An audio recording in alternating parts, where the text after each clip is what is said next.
In this life, I orchestrated every single missed chance with Hu Chongting. He stayed in Qiqing, while I went to the Gobi Desert. When he followed me to the desert, I shut myself away in a classified facility on my deathbed. He knelt outside my hospital room, begging for one last glimpse of me. I paid no heed, using my last ounce of strength to write down the missile trajectory equation before passing away. He stood before my grave, his hair turning white overnight. Su Jiwei, in this lifetime, why did you forsake me? Between Hu Chongting and me, one was a powerless country girl from the mountains, and the other was a young and accomplished battalion commander in the military district. Our paths were never meant to cross. The only reason I could marry into the Hu family was because my father saved his father's life on the battlefield. It was their way of repaying the debt. On her wedding day, Qi Mushua's husband, Lin Hai, went on a mission in Hu Chongting's place and tragically died.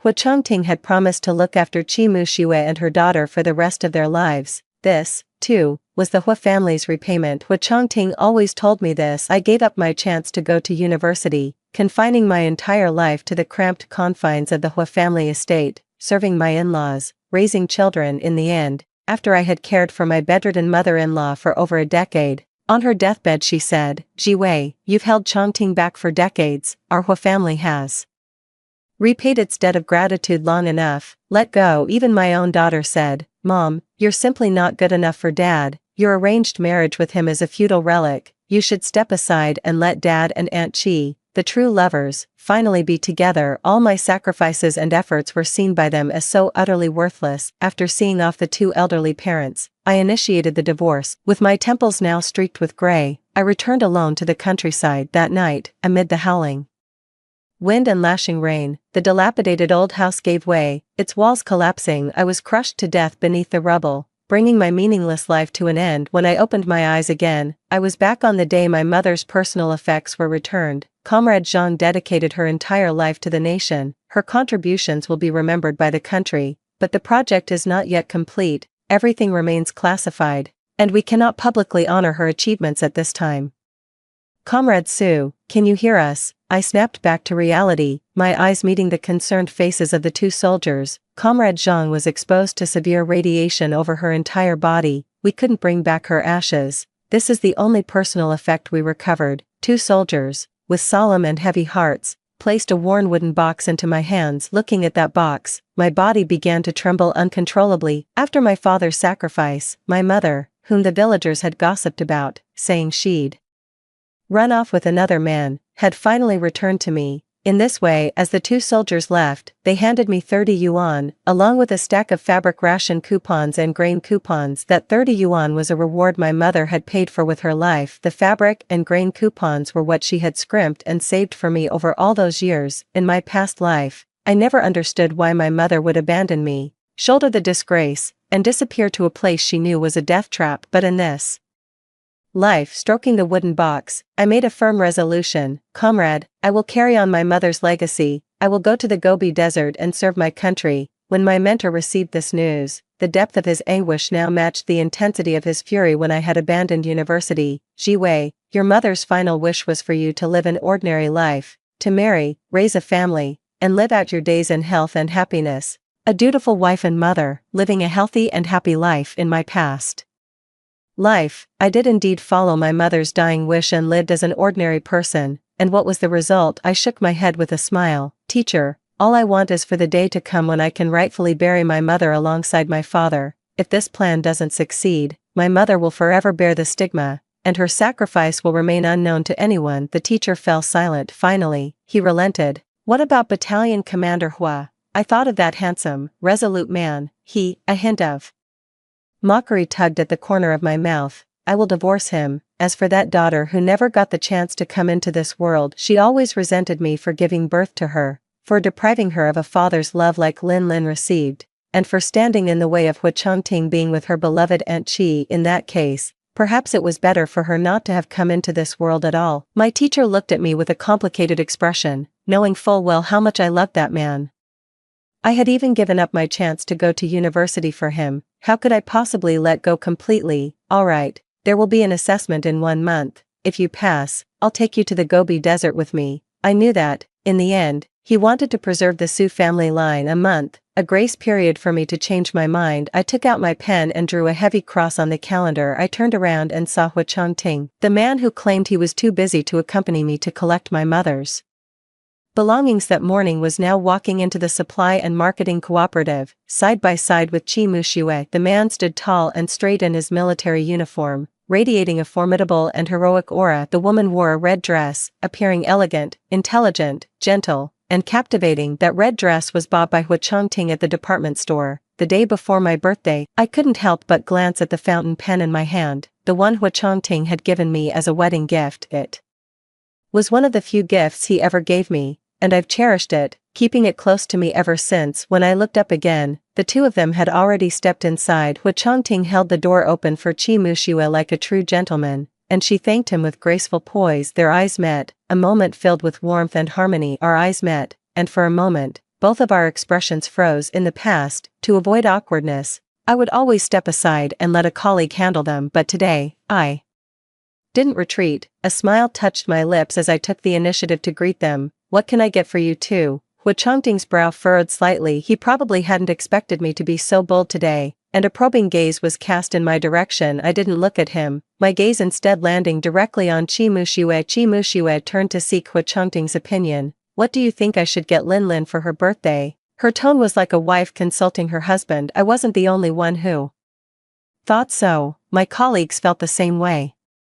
That's the main reason I didn't acknowledge Hu Changting. Only when Qi Muxue asked did Hu Changting finally shift his gaze to the counter. Last time, I promised to give her a doll. In high spirits, Qi Muxue looked at me with a sly glint in her eyes. Comrade, I'll take that one. I turned around, picked up the doll, and placed it in front of them. 5 yuan and 50 cents. Hu Changting, of course, paid the bill as he left.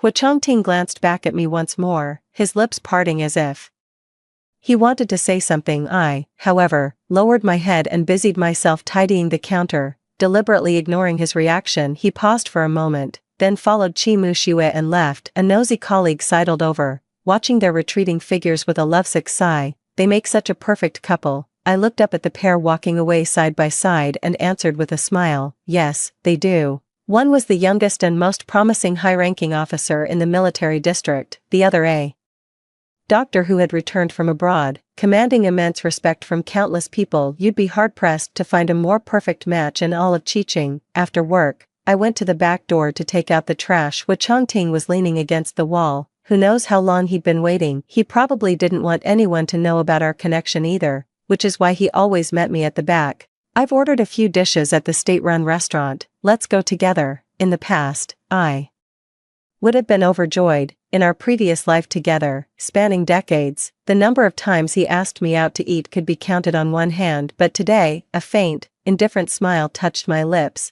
and I answered casually, all right. I didn't refuse. Hu Changting seemed to let out a sigh of relief, the slight tension in his lips easing away. He opened the passenger door for me, but just as I was about to get in, I saw Qi Muxue's bag sitting brazenly on the seat. I gave a wry smile. I'll just sit in the back. Hu Changting saw it too and looked a bit embarrassed. He turned and opened the rear door for me instead. Are you upset? Is it because I didn't spend time with you this morning? He attributed my unusual behavior today to that. I'm not upset, I replied. We rarely have time alone together. Whenever we do, I'm always eager to tell him everything that's happened. But today, I didn't feel like saying a single word. Hu Changting noticed my distress and went on to explain.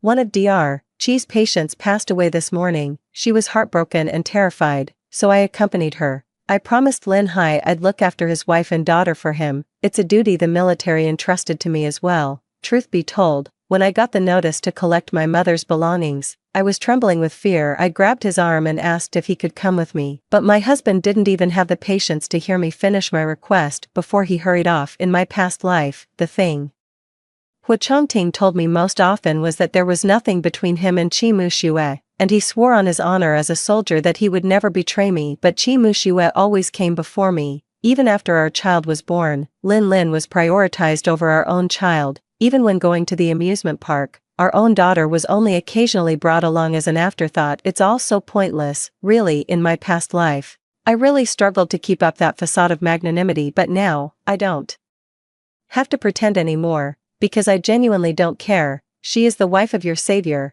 it's only right, I said with a smile. Hu Changting let out a small sigh of relief. By the time they reached the state-run restaurant, a light rain had begun to fall. Sure enough, Qi Mushiwe was there too. Jiwei, you're here. Qi Mushiwe's smile was bright and radiant, but the moment I sat down, she suddenly stood up, looking at Hu Changting with an apologetic expression as she said, "The hospital just scheduled me for an important surgery. Changting, could you please drive me back to the hospital first?" Hu Changting glanced at me. "Can't you go after we finish the meal?" Naturally, Qi Mushiwe wouldn't agree. She was accustomed to challenging me in this way. It was such a simple trick, yet Hu Changting never seemed to see through it. "If you're busy, I can go by myself." The apology on his face was perfectly measured, and he immediately turned to leave. Hu Changting promptly stood up to follow him, turning back to say to me, "Wait for me. I'll be right back." On our wedding day, Qi Mushiwe called to say Lin Hai was in trouble. He left me alone at the altar,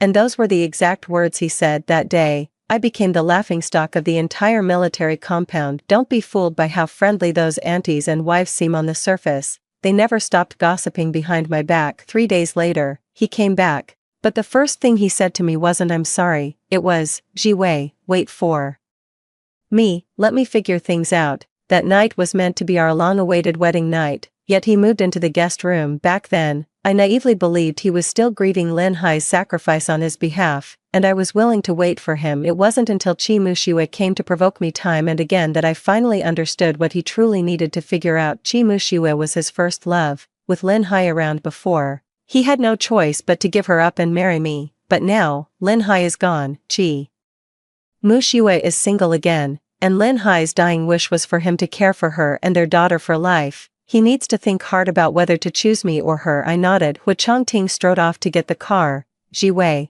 I'm sorry for interrupting your dinner with Changting again." In Qi Mushiwe's smile directed at me, she ultimately couldn't help but let a hint of smugness and contempt slip through. It was as if she was saying, "So what if Hu Changting chose you? I'll always be his number one."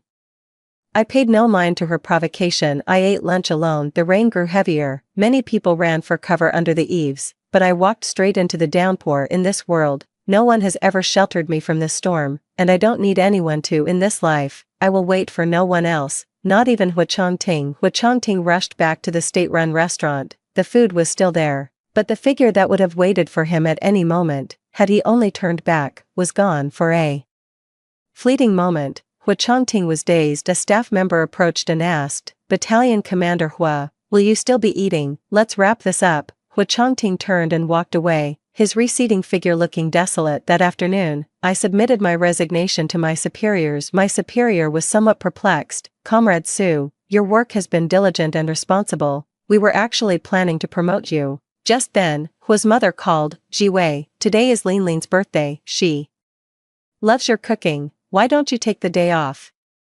It's not like your job is all that important anyway." "Yeah, this job really isn't that important." 1 year ago, on the day I took the college entrance exam, Hua's mother fell down the stairs. With no one else at home, I called Hu Changting, but his subordinate said he was away on a mission. It was pouring rain that day, and I couldn't get a taxi. Left with no choice, I carried Hua's mother on my back and walked 5 kilometers to the hospital. I missed my exam. It wasn't until the next day that I found out Hu Changting's so-called mission was actually accompanying Qi Mushiwe on a shopping trip to the department store. Dr. Sea Turtle, a man of singular sincerity, is said to have mastered advanced Western medical techniques. The higher-ups place great importance on such talent. The higher-ups did indeed order protection, and they did assign the task to Lin Hai's most trusted brother. However, it didn't necessitate Hu Changting going in person. Any of his trusted subordinates could have handled it. That was the first time he ever said "I'm sorry" to me. For that apology, I willingly gave up my chance to go to university later.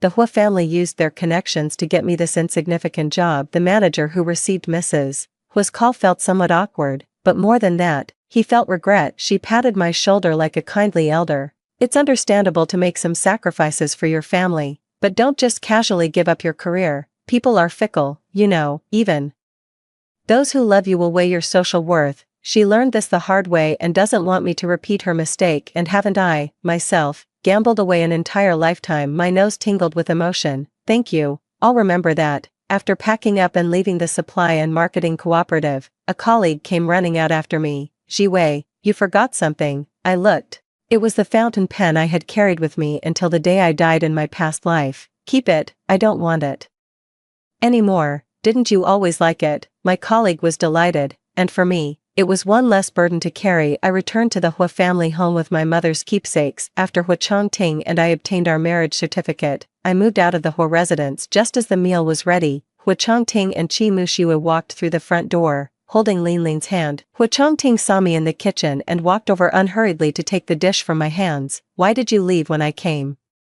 back at noon? He asked. You're busy, don't worry about me, I answered. A sudden emptiness washed over Hua Chongting. He paused mid-step, words on the tip of his tongue, just as Qi Mushiwa entered the room. Jiwei, let me help you, Qi Mushiwa said with a smile. All right. I handed her a plate of food. Mrs. Hua came downstairs just then and hurried over to take the hot dish from her hands. Oh dear, don't move around like that. What if you get burned? These hands are meant for delicate surgery, Qi Mushiwa said apologetically. I saw how busy Jiwei was. It's fine, that's just what she does. My hand stiffened slightly. Hua Chongting frowned. When he came back in, he whispered in my ear, Mom doesn't mean any harm. I smiled. I know, she was simply worried about Qi Mushiwa's hands, those hands that had studied abroad and were meant to hold a scalpel. She simply thought that's all I was good for, nothing more. Once the food was served, Lin Lin seated Qi Mushiwa and Hua Chongting on either side of her. Hua Chongting casually pulled out the chair beside him and looked at me. In that moment, a flicker of resolve, the kind that fears rejection, passed through his eyes. I pretended not to notice and sat down beside him. The corner of his mouth lifted in a faint smile as he placed a morsel of food into my bowl. Lin Lin pouted in displeasure, jabbing her chopsticks into her rice bowl a couple of times with clear annoyance. You wicked woman, she mouthed at me. I pretended not to see. Chongting, do you remember the River Cam in England? Qi Mushiwa suddenly began talking about their 2 years studying at Cambridge. It was there that 16-year-old Hua Chongting fell in love with 19-year-old Qi Mushiwa at first sight. However, the proud princess didn't take a liking to the rigid and aloof underclassman. Those 2 years also seemed to be the happiest and most memorable of Hua Chongting's life. Before long, a gentle smile appeared on Hua Chongting's face, and he became more talkative. I could never get a word in on topics like that, so I just quietly ate my meal. As the conversation went on, Qi Mushiwa started speaking in English. I knew she was doing it on purpose. She probably thought I was the only one there who couldn't speak English, while even 4-year-old Lin Lin could manage a couple of words. Little do they know, I was already helping my teacher translate English materials 2 years ago. It's just that I genuinely look down on these petty, jealous tactics. Just like every time she deliberately goes to the supply and marketing cooperative with Hua Chongting, I do feel awkward. That's true, but I've never been afraid of her. My only fear is that if my relationship with Hua Chongting were exposed, it would damage his reputation. After all, the Hua family took care of me for several years. I can't ruin the life of their only son just because my own marriage is unhappy. Qi Mushiwa's laughter filled the entire dining table. Cambridge was the pinnacle of Qi Mushiwa's life, a memory she shared with Hua Chongting at every brilliant moment. Hua Chongting would watch her quietly, a gentle smile playing on his lips. A restrained light flickered in his eyes. It was joy, it was admiration, it was the gaze of a man looking at a woman. Mr. Hua cleared his throat loudly, interrupting their animated conversation. Let's eat. Only then did Hua Chongting realize his impropriety. He turned to look at me, casually picking up some food for me with his chopsticks. Once again, I saw that thing called guilt in his eyes. Yes, every time his mind wandered, he would feel guilty towards me. My stomach suddenly churned, and I rushed into the bathroom. I just couldn't hold back in that moment. After emptying my stomach, I turned around to see Hua Chongting offering a handkerchief. I didn't take it. No need, thank you. He awkwardly tucked the handkerchief into his pocket. Old Hua, haven't you noticed? In the study, Mrs. Hua discussed the dinner table conversation with Mr. Hua. Chongting only talks this much when he's with Mushiwa. Look at him with Jiwei. He's never been that happy. If they had waited to get married, what are you trying to say now? Mr. Hua snapped angrily. Mrs. Hua pursed her lips. It's not that I think Jiwei is a bad girl. I just want our son to be happy. We only get one life, and I don't want my son to spend his entire lifetime regretting it. All for the sake of your Hua family's so-called debt of gratitude. My hand, poised to knock, hesitated. The truth is, I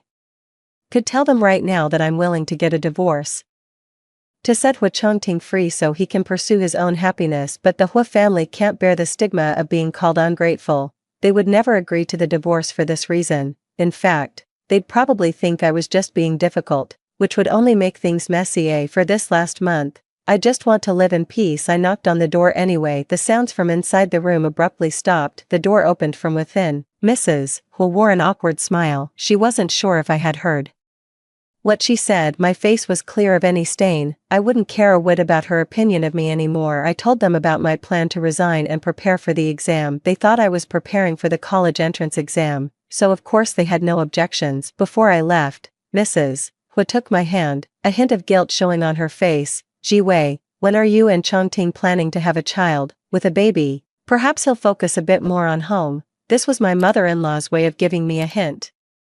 I gave a casual nod to Mrs. Hu. Turning around, I bumped right into Hu Chongting's chest. Hu Chongting's chest was as hard as a wall, his whole body seemed rigid, and he was visibly uncomfortable. Only he and I knew we hadn't gone that far. He must have heard what Mother Hu just said. That's why he was so ill at ease, unable to even meet my eyes. Maybe I should move back into the master bedroom, he said abruptly, a single sentence, and a blush burned all the way to the tips of his ears. My heart was a still pond, utterly devoid of any ripple of emotion. Don't take what Mom just said seriously. Hu Chongting's roving gaze suddenly locked onto me. You don't want to. I looked at him, smiled, and gave no answer. He seemed angry, a blazing fire flushing his cheeks crimson. Perhaps my words had wounded his masculine pride. After all, he had been so magnanimous as to offer to share a room with me, and here I was, foolishly refusing his kindness. He stomped downstairs, leaving me with nothing but an angry silhouette. I paid it no mind and went to retrieve my mother's keepsake before leaving, but the wooden box was no longer in its usual spot. My heart skipped a beat.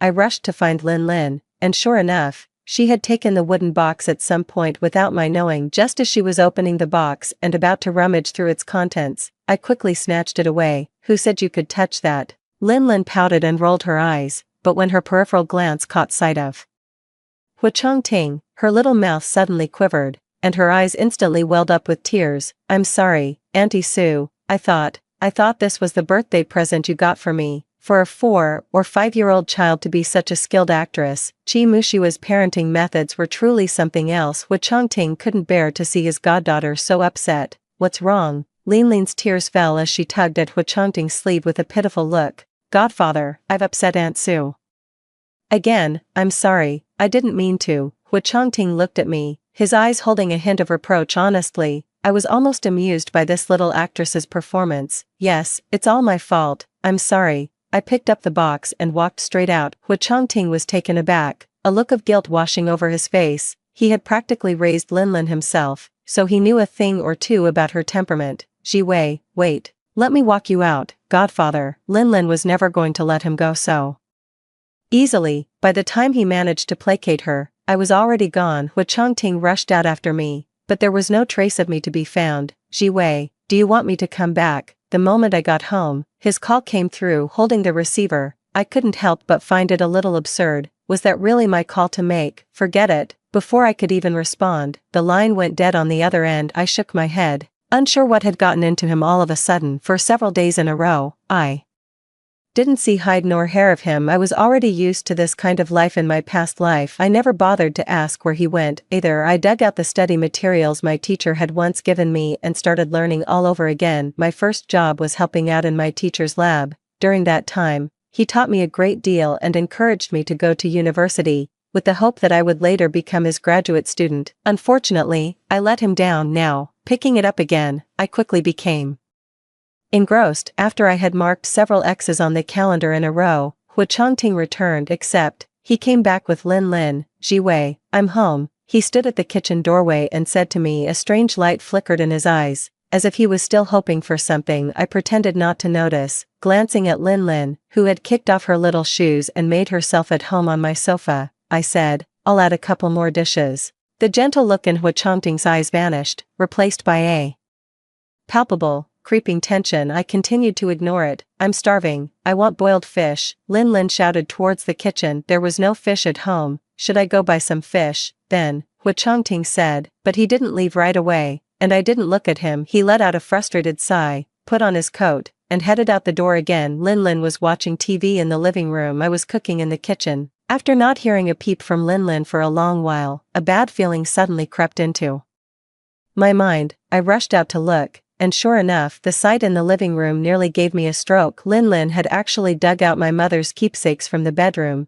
There she stood on the sofa, scissors in hand, systematically shredding the toys my mother had lovingly made for me. When she saw me emerge, she met my gaze with a defiant look, then let go. The shredded remnants of my mother's keepsakes tumbled into the trash can. I was trembling with rage. He yanked her off the couch. Pick it up.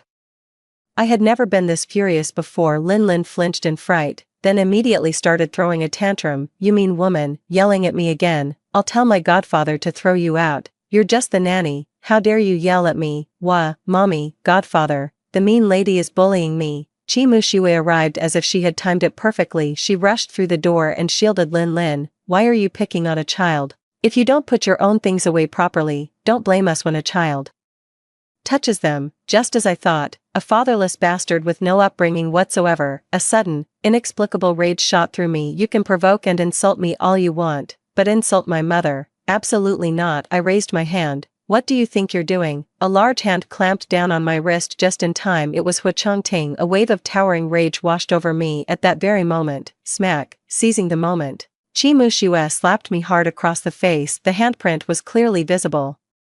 Hu Changting was stunned. I looked at him and laughed. Hu Changting, is this really what you wanted? I never expected him to protect me the way he protects Chi Mushue, but I never imagined he would help that mother and daughter bully me either. Perfect. The last shred of illusion I held on to vanished into thin air. Hu Changting saw the cold detachment in my eyes and my pale face. Jiwei, Chi Mushue, feeling immensely pleased with herself, held Lin and scolded angrily. Su Jiwei, how can you be so cruel? Lin is just a child. They were just a few worthless toys. At most, I'll pay you back. Was it really necessary to lay a hand on a child? Those were my mother's keepsakes. I spoke, each word deliberate and slow. The room fell deathly quiet in an instant. Hu Changting's face grew even paler, realizing the trouble she'd caused. Lin glanced around nervously and stopped her fake wailing. Chi Mushue couldn't swallow her anger, her fair cheeks flushing. If it's so important, you shouldn't have left it lying around. I put it in my bedroom. She managed to find it even with the door closed. Where else am I supposed to hide it? Don't you know what your own daughter is like? You. Chi Mushue was still trying to argue with me, clinging to her airs as a returned overseas master's graduate, while Hu Changting's face was etched with utter exhaustion. You too should head back first. Changting. Chi Mushue could scarcely believe her ears. For the first time ever, was Hu Changting actually asking her to leave? Lin tugged pitifully at Hu Changting's sleeve. Godfather, I didn't mean to. Woo, go back, said Hu Changting, his face etched with exhaustion. With no other choice, Chi Mushue picked up Lin, shot me a fierce glare, and left, clearly unwilling. Once the room held only the two of us, Hu Changting crouched down and helped me gather the toys that had been cut to pieces. Lin is just a kid. What's the point in arguing with her? You're right, I shouldn't have made a big deal out of it. Just like in my last life, I let everything slide and ended up living a pathetic, spineless existence. I tried my best to calm myself down. As you can see, it's not that I can't tolerate them, it's that they can't tolerate me. Hu Changting frowned, seeming displeased with my relentless persistence. I curled my lip in a sneer. I know you still have feelings for her, but I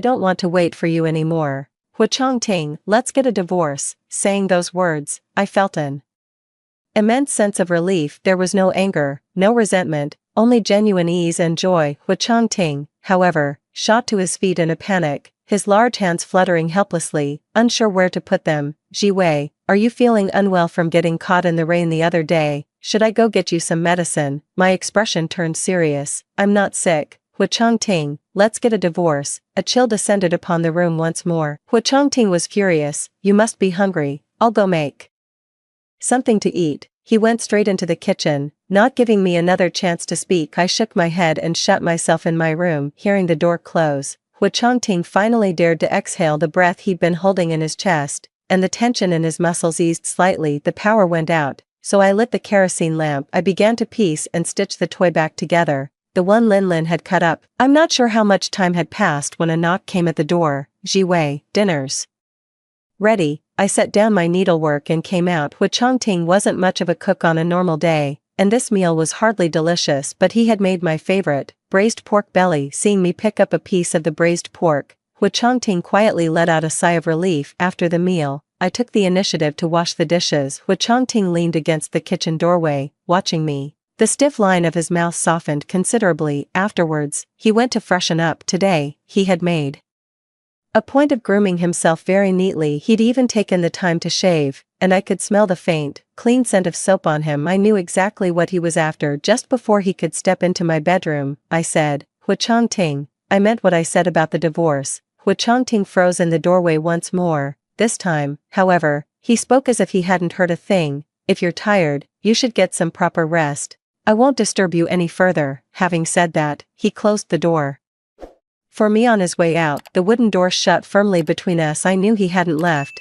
He was just standing outside the door. Through the wooden door, I could faintly hear his slightly ragged breathing. I paid him no mind and continued mending my mother's keepsake. Early the next morning, the first light of dawn was breaking. I opened the door to find a mountainous chest blocking the doorway. Hu Chongting stood there, his eyes sunken, his posture ramrod straight, like a pine tree weathered by countless storms. He stared at me, as if he had made up his mind about something. "Ji Wei, I've made a decision. I'll have others look after Dr. Chi and Lin Lin. From now on, let's just focus on us, on building a life together." He turned and left, but as he took his first step, his stiff legs from standing all night nearly gave way, almost sending him tumbling to the ground. Watching his retreating figure, I felt a flicker of disorientation. This time, he actually let go of Chi Mushue. I admit, at that moment, my heart was in turmoil. For a fleeting moment, I found myself fantasizing, if he really gave up on Chi Mushue and Lin Lin, staying behind to build a life with him, well, that didn't seem entirely unacceptable. But that fantasy was shattered in an instant. That afternoon,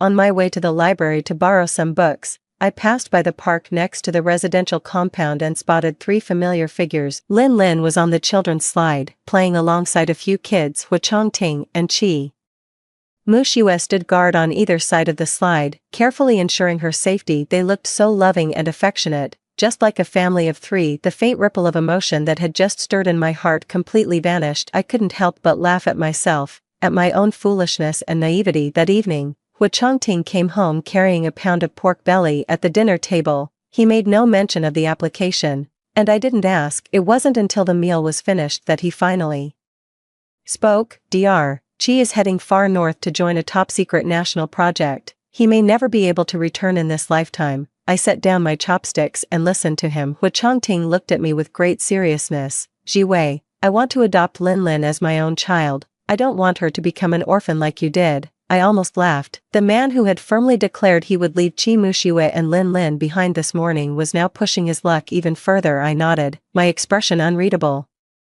"It's only right, after all, her father did save your life." Hu Chongting's face showed both gratitude and relief. "But don't worry, I won't let them disturb your life. Even if Dr. Chi leaves in the future, my mother will take care of Lin Lin. You won't have to be concerned." I nodded. Everything was already arranged, so what more was there for me to say? But after that, Chi Mushue and Lin Lin really never came to my house again. I could finally settle down and focus on my studies. Honestly, I could tolerate those 2 if they didn't deliberately flaunt their superiority in front of me. Whenever he wasn't on a mission, Hu Chongting would do the laundry and cook. "What's the deal with calculus and nuclear physics? Do they still test that on the Gaokao?" A voice suddenly came from above. He leaned forward slightly, his hands braced on the arms of the chair, and I was enveloped by the sheer force of his presence. I shifted slightly to the side, avoiding the warmth of his breath against my cheek. "Just a casual interest, nothing serious." I had no intention of telling him about my trip to the Gobi Desert. "I have a very important assessment coming up. Hu Chongting, I think we should sleep in separate rooms for now." Just this morning, I discovered he was decorating the room, even buying streamers and red silk. In our past life, he said we never got the chance to have a proper wedding ceremony. He took the day we first got together very seriously and spent a long time fixing up this room for it. Hearing this, Hu Chongting's body stiffened slightly.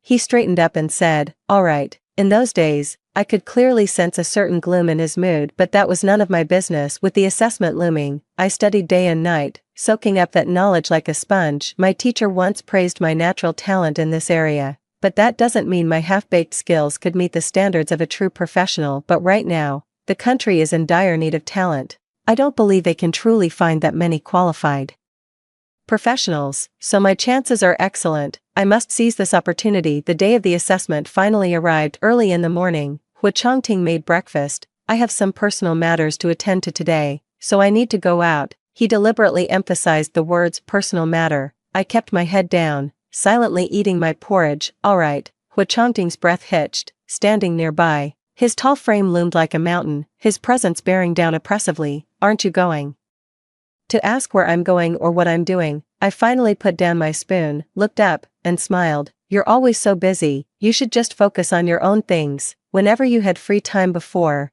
didn't you always spend it with Chi Mushiwe and Lin Lin? That time I suddenly came down with gastroenteritis, you said you were busy, but you were just accompanying Lin Lin to her dance class. That private time was never mine to begin with. So why should I even ask? Hu Changting stared at me. For a long time I could feel the congee in my bowl getting cold. I really didn't want to drink it chilled and risk an upset stomach. Today's assessment was far too important. I didn't look away. I met his gaze directly. Anything else? Hu Changting finally let out a sigh, his eyes betraying an unmistakable weariness. Wait for me to come back and cook dinner tonight. I nodded. The selection was open to all of Qiqing, but only a handful of candidates truly caught the attention of the higher-ups in the field of nuclear physics. There were fewer than 20. The assessment was divided into two parts, theory and practical application. In the end, fewer than half managed to pass both sections. I came in first in both theoretical and practical assessments. My teacher stared at my results, his brow furrowing deeper and deeper. I knew he wanted me to stay, to preserve the Su family line, but with me being the top performer, not selecting me would be a disservice to the nation. Sir, I'm volunteering for this. The teacher's eyes suddenly welled up, and he turned away. I'm done with this. If you're really going, we leave in 3 days. After that, I won't wait. I left with a smile. In the hallway, I ran into a person in a white lab coat complaining to another soldier. What's the deal with this Qiqing returnee medical master's student of yours? She even failed basic pharmacology theory, and her practical skills are a complete mess. Weren't you the one singing her praises to the high heavens? And you even assigned a special detail to protect her. I know you value talent, but not everyone with a foreign degree is the real deal. The person passed by in a flash, and I didn't catch everything, but I recognized that white coat. He was the leader of the medical team heading to the Gobi Desert this time, also a returnee from overseas studies, a medical doctor, truly respected and of high standing. As I walked out of the exam hall, I saw a familiar car parked by the roadside, with a familiar figure leaning against its hood. Hu Changting spotted me immediately too, straightening up at once. What are you doing here? I'm leaving in a couple of days, and I didn't plan on keeping it a secret any longer. I was just about to speak when Chi Mushiwe came out, and a clear flicker of panic crossed Hu Changting's face. Jiwei. Hu Changting took 2 steps forward, intending to pull me. Chi Mushiwe had already walked over. Changting, sorry to keep you waiting, let's go. She acted as if she hadn't seen me. Walking straight up to Hu Changting before noticing my presence, she smiled apologetically. Jiwei, you're here too. I nodded, my expression calm and unreadable, even managing to offer them a faint smile. You're busy, I won't disturb you any further. Jiwei. Hu Changting took 2 steps forward, as if wanting to say something. Just as the bus arrived, I got on. Hu Changting stood there, the autumn wind whipping at the hem of his coat. He stared at the departing bus, a heavy ache settling in his chest. From the vehicle's rearview mirror, I saw him standing by the roadside, his gaze fixed on us. He didn't look away,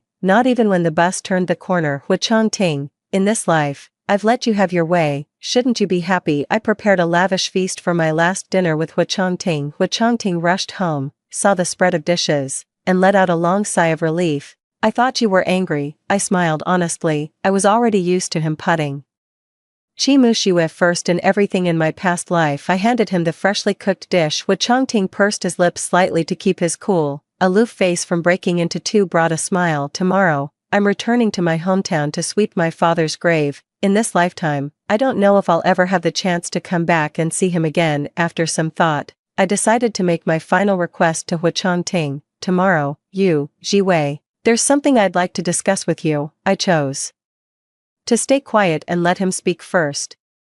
In 3 days, Dr. Chi will be leaving. She has dedicated the rest of her life to the country. Who knows if she'll ever have a chance to come back. Jiwei, for these last 3 days, I want to take her and Lin Lin out to see the sights. Hu Changting stared at me, utterly serious, his eyes held guilt. but also a resolve that nothing could shake. I gave a slight smile. It's the least I could do, Hu Changting continued. Mom has taken Linlin back home, she's still adjusting to the new environment, and she can't stay at the Hu residence. I'll need to stay there for the next 3 days. I nodded. That's fine, whatever you think is best. Hu Changting studied my expression carefully, only letting out a quiet sigh of relief once he was sure I wasn't actually upset. Sometimes, I think it must be quite difficult for him. Caught between me and Qi Mushui reaching across the table, Hu Changting took my hand. Thank you, Jiwei, let's make a good life together from now on. At that moment, the look in his eyes was utterly sincere and fervent. I smiled and nodded, calmly withdrawing my hand. Let's eat. Hu Changting felt somewhat relieved and ate a few more bites. It wasn't until after the meal that he suddenly remembered.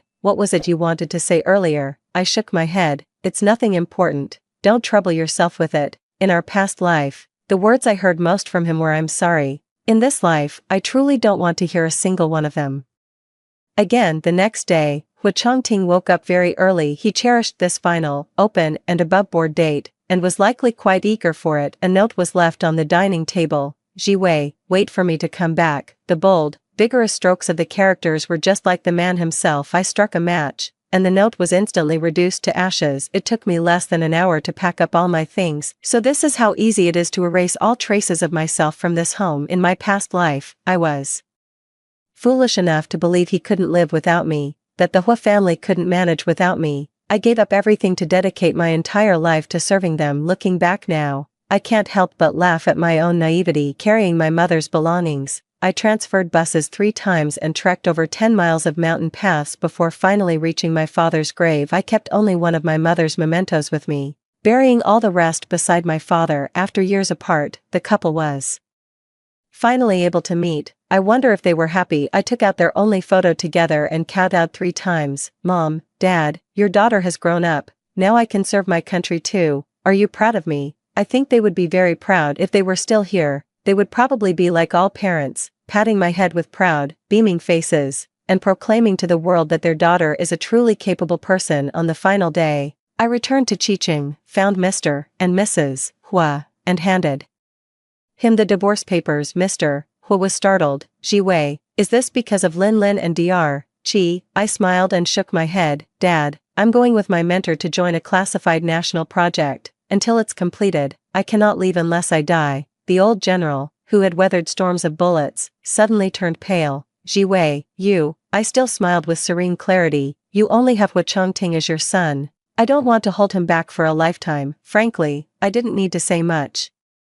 Although Mr. Hu had always been kind to me, what parent doesn't wish for their child's happiness? By stepping aside so willingly and giving them an excuse they couldn't refuse, I even managed to soften Mrs. Hua's heart. With tears in her eyes, she grasped my hand and said, Jiwei, the Hu family has wronged you, in 2 lifetimes. That was probably the most sincere thing she ever said to me. As I was leaving the Hu residence, Hu Changting happened to be returning from the amusement park, carrying Linlin. It's a bit chilly today. Qi Mushui slipped a trench coat over her dress. The 3 of them entered through the main door together, looking perfectly harmonious and happy. However, when she saw me, Linlin said, as if on purpose, Godfather, from now on, can I call you Dad? I suppose the adoption formalities must have been completed by now. Hu Changting finally got his wish, making Linlin his daughter. That's good. Hu Changting seemed slightly awkward, but he didn't show it on his face. He looked at me with a rare gentleness. What brings you here? Stay for dinner. Seeing the undisguised hostility in Linlin's eyes, I smiled and said, no, I won't disturb you too. Polite yet distant, I gave a slight nod and left without another word. A sudden panic gripped Hu Changting's heart. He let go of Linlin and hurried out after me. Jiwei, I turned around. What is it? Hu Changting said with great seriousness.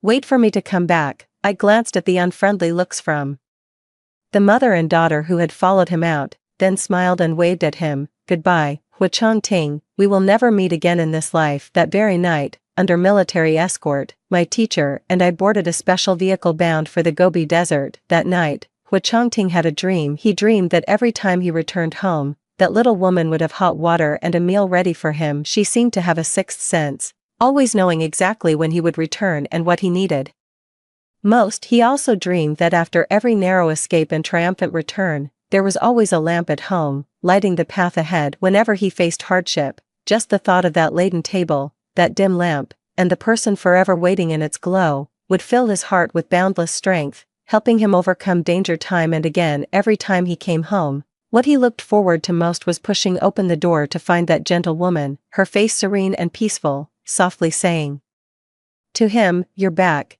It seemed that with just those words, with just the sight of her, all the bloodshed and sacrifice he endured outside felt worth it. It was precisely to protect her, and others like her, that he willingly rushed into danger, but he also knew that in this life, the person he had wronged the most was her. He wanted to retire early, lay down all his responsibilities, and go back to make it up to her properly. But what awaited him was something he never expected. Hu Chongting. Let's get a divorce. Trapped in the Hu family for over 20 years, wrinkles had formed at the corners of her eyes, and strands of white hair now touched her temples. It seems she's finally had enough. She wants a divorce, and she won't even give him a chance to make amends. Her breath caught in her throat, and a sharp pain pressed against her chest. Hu Chongting was jolted awake, gasping for air. He sat on the bed for a long time, his head in his hands. How could he have such a dream? It must have been the psychological scar left by her mentioning divorce before.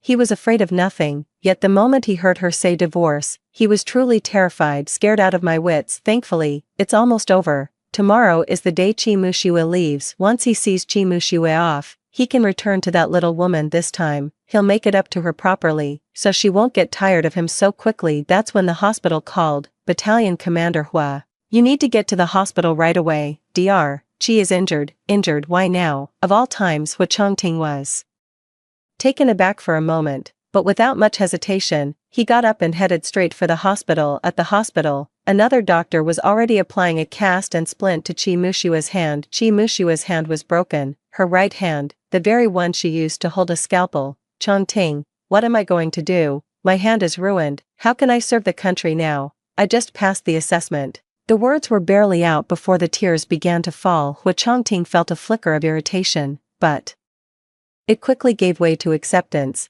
Maybe it's for the best that I can't go. From now on, he wouldn't have to look after Lin Lin, nor would he have to see her suffer any more indignities. Qi Mushiwe was secretly delighted, so Hu Chongting really didn't want her to leave. If she hadn't gone to the military base to find him last time and overheard him asking other colleagues to take over the protective duty for her and Lin Lin, she wouldn't have needed to participate in that godforsaken selection in the first place. If she hadn't participated, she wouldn't have been humiliated. To this day, she still remembers that so-called doctor berating her to her face for being an uneducated good-for-nothing. She's a proper overseas returnee, you know, even if her credentials are fake. She studied medicine at Cambridge fair and square. Qi Mushiwe was clearly very resentful about not being able to serve her country. All her colleagues, even the hospital leadership, came to console her. The military also sent a special envoy to offer their condolences. A few young nurses were positively green with envy. Dr. Qi is amazing, a true medical master's graduate from overseas. She's like a national treasure.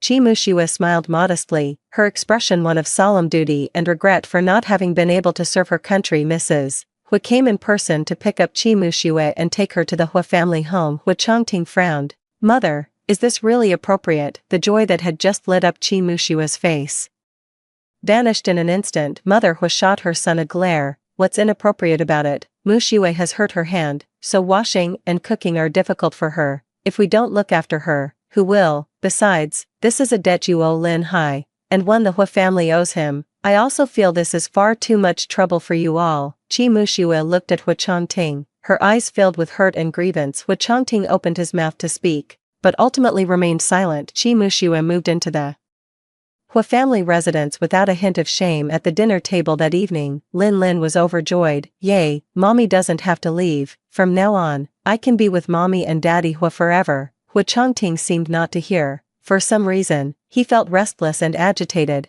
as if he had lost something, but couldn't quite grasp what it was. Qi Mushiwe began talking about Cambridge again, reminiscing about the wonderful times they had shared there. This time, however, Hu Chongting listened with only half an ear, his mind elsewhere. Hu's father had also heard enough. He put down his bowl and chopsticks and went straight upstairs. Qi Mushiwe's face stiffened. Is it because of me? She wasn't sure if it was her imagination, but she felt Mr. Hu was particularly cold towards her today. it's none of your concern, let him be. However, Mrs. Hu was more attentive than usual. Hu Chongting had planned to go home today, but Lin Lin grabbed his hand and started crying standing in the stairwell.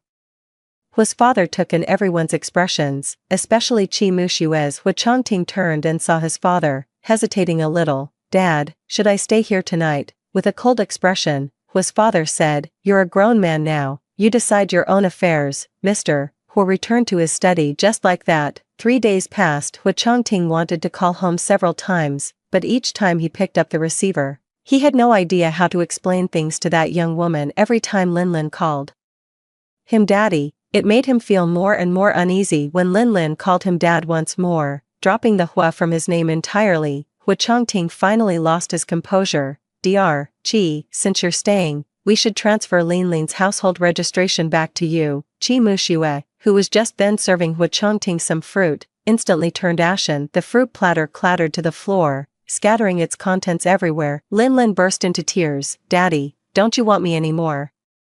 Mother Hu was startled by the commotion. Hu Chongting, what on earth has gotten into you this early in the morning? There was Lin Lin, screaming and crying. Qi Mushue, looking utterly wronged and heartbroken, and Mother Hu, glaring with fury in her eyes. Hu Chongting felt utterly exhausted. I'm heading back first. Once home, the noise in his head finally cleared. The note he had left for Su Jiwei on the table was gone. She must have seen it. She would be waiting for him to return. She's probably still at work right now. A sense of peace washed over him, and he fell asleep instantly. He had that dream again. In the dream, he and Su Jiwei were finally together, and they even had a child. It was a daughter, a beautiful girl who looked just like Su Jiwei, but he never had time for them. In fact, every time they needed him most, something would happen to Lin Lin and Qi Mushue. At first, the daughter resented him, but that feeling slowly transformed into a longing for him and a mix of envy and affection for Qi Mushue and Lin Lin. Finally, one day, even the child raised by Su Jiwei's own hands said to Qi Mushue,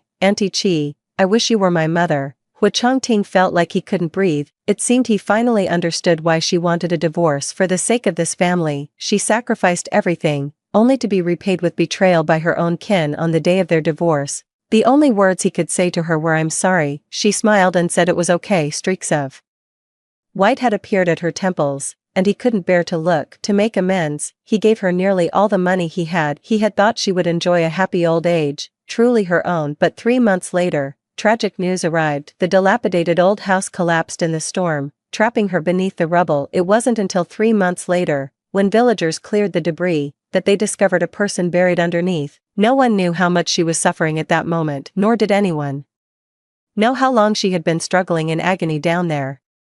For 3 months, even her own daughter hadn't once remembered she had a mother. At that moment, his heart felt as if it were being squeezed tight, so tight he couldn't breathe. It wasn't until the village chief handed him a fountain pen. This is Comrade Su's only keepsake. She was clutching it in her hand, and never let go, even in death. It must have been very important to her. Hu Chongting jolted awake, gasping for air. The dream felt so real, as if it had truly happened. Jiwei, Su Jiwei hasn't come back yet. She's probably still at the supply and marketing cooperative. He wanted to see her quickly, or he couldn't suppress the fear in his heart, but his hands trembled uncontrollably as he tried to get dressed. It wasn't just his hands, his legs had gone weak with fear, and he took a hard fall right at the doorway. He drove straight to the supply and marketing cooperative. On the way, for the first time, he traced the route she took to work. It's a 2-kilometer walk from the residential compound, followed by 2 bus transfers. The buses run infrequently, so to avoid being late, you have to budget a lot of extra time. The whole trip takes about 2.5 hours. It suddenly dawned on Hu Chongting, was she really spending 5 hours every day just commuting to and from work? Why had she never told him? He could have easily driven her to and from work. Qi Mushua's commute was less than an hour, yet he insisted on chauffeuring her every single day. A pang of guilt washed over Hu Chongting, but it was quickly drowned out by a surge of dread. He was terrified she would realize his unfairness towards her, terrified she would wake up and leave him. When he arrived at the supply and marketing cooperative, it was just about to close for the day. A staff member was using a fountain pen to record the accounts. That fountain pen looked somewhat familiar. In the dream, that fountain pen, the one Su Jiwei clutched in her hand until her dying breath. Where did you get this pen?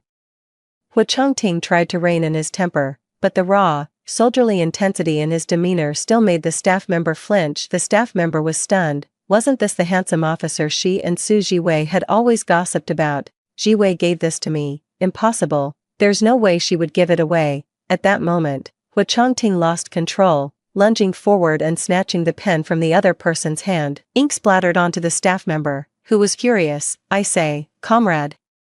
What do you think you're doing? Hearing her angry shout, another staff member emerged from the back. The weather had turned chilly lately, and she had a silk scarf wrapped around her neck. Hu Chongting felt a pang of unease in his chest once more. Where did you get this scarf? He remembered that the day before Su Jiwei's birthday, he had gone to the department store specifically to buy her a red dress. On the way, Qi Muxue needed to see him about something, so he went over with the dress in hand. He was only gone for a few minutes, but when he returned, Qi Muxue was already wearing the red dress, her face slightly flushed as she thanked him. Chongting, I really love this dress, thank you. He wanted to say something, but the words wouldn't come out. Later, he went back to the mall and picked out a one-of-a-kind silk scarf, and now, that very scarf was tied around someone else's neck. Su Jiwei, what on earth are you doing? Hu Chongting was furious, and even snatched that scarf away.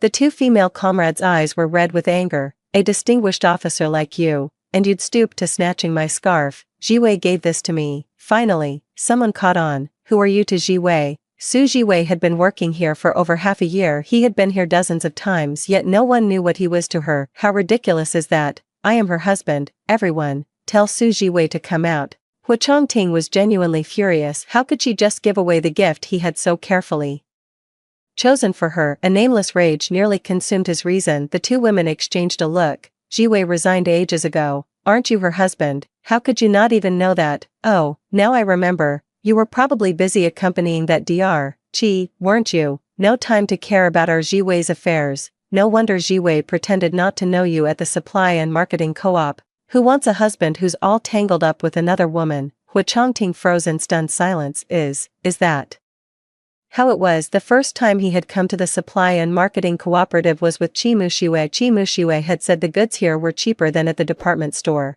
So that's why they came. It was Su Jiwei's turn on duty that day. When she saw them, she went inside. He had always thought she didn't acknowledge him because she felt inferior. So, was that the reason? Hu Chongting left the supply and marketing cooperative, the fountain pen and silk scarf in hand. Suddenly, he felt a reluctance to return. He was afraid to go back and face that young woman, afraid to face his past neglect of her. He remembered the occasional, mocking curl at the corner of her lips, a memory that cut him to the heart. What he feared even more was that she would bring up divorce again. If she did, he felt he wouldn't even have the right to refuse. Wandering aimlessly like this, he roamed the streets for a long time. Only when night fell did he finally step through that door. Jiwei, I'm home. He pushed the door open to a dark and chilly room. No light was left on for him, no familiar scent of a home-cooked meal lingered, and the woman he longed to see was nowhere in sight. Jiwei, there was no answer. A sudden, inexplicable chill enveloped him completely. Only then did Hu Chongting realize what was missing from the room. The mountain of books she had piled on the desk was gone. Her clothes were missing from the wardrobe on the bed.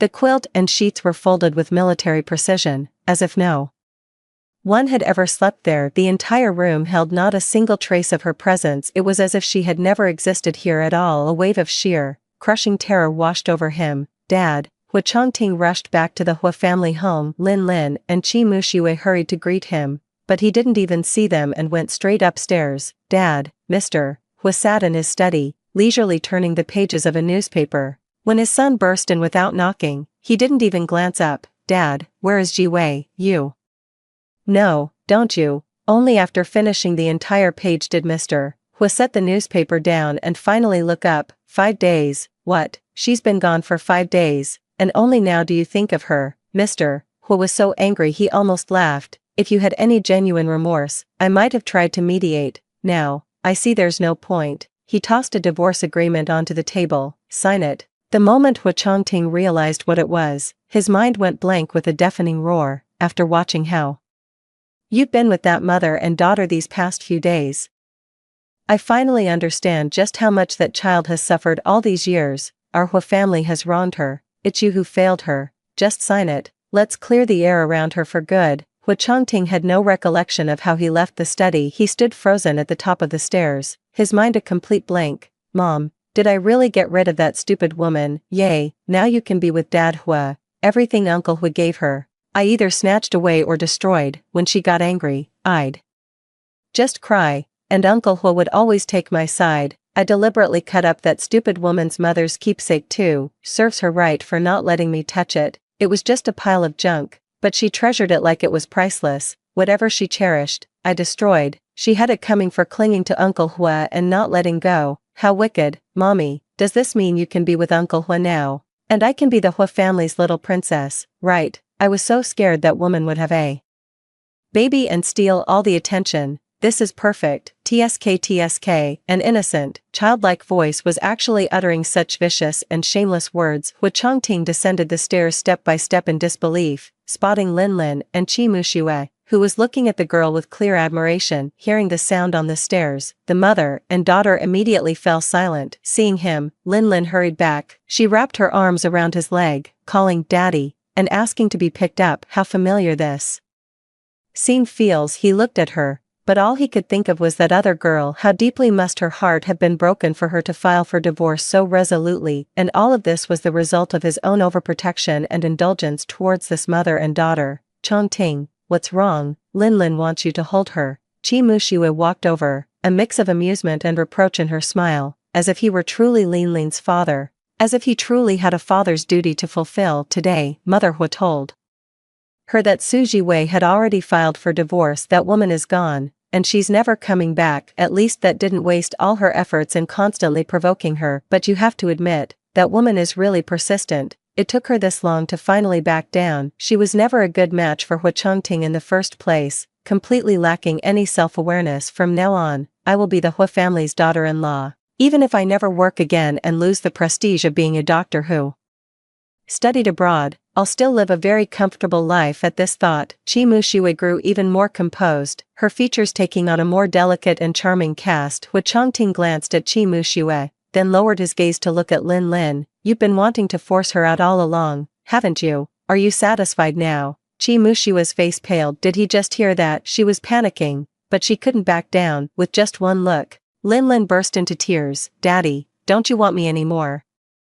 Wah! A sudden smile broke across Hua Chongting's face. His mouth was filled with a bitter taste. She was Lin Hai's only flesh and blood. How could he bear to see her cry? I'm sorry, it was my indulgence that made you think you could walk all over her and do as you pleased. Qi Muxue. Lin Lin, you deliberately cut up Aunt Su's mother's keepsake. You still haven't apologized to her. Dr. Qi, you called Jiwei a motherless bastard, a nobody. Shouldn't you apologize to her too? And that slap, he could never forget the scene. He had grabbed Su Jiwei's wrist to stop her, only to let Qi Muxue seize the chance and slap her hard across the face. At that moment, there was no pain, no resentment, no anger in her eyes, only mockery, a cold, biting mockery. Hua Chongting covered his face, not daring to dwell on it any longer. How utterly heartbroken and disappointed she was in him back then. She was right to divorce him. She simply wasn't good enough for him. Lin Lin found she could no longer cry. Qi Muxue opened her mouth,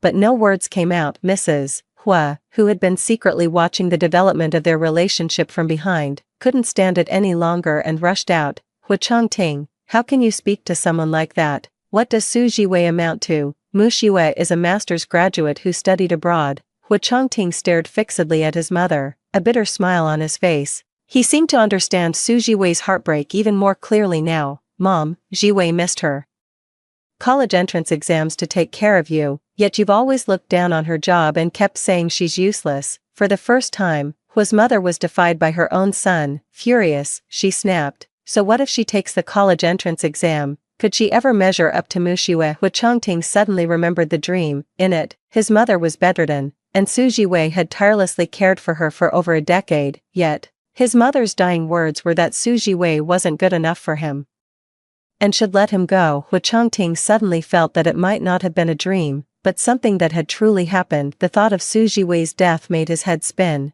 and he nearly collapsed on the spot. Chongting, Mrs. Hua, and Qi Muxue each took one of his arms to support him. He pushed them aside and strode resolutely out of the Hua family gate. Just then, a military vehicle pulled up outside the Hua residence. Two soldiers got out, gave him a nod, and walked straight into the house.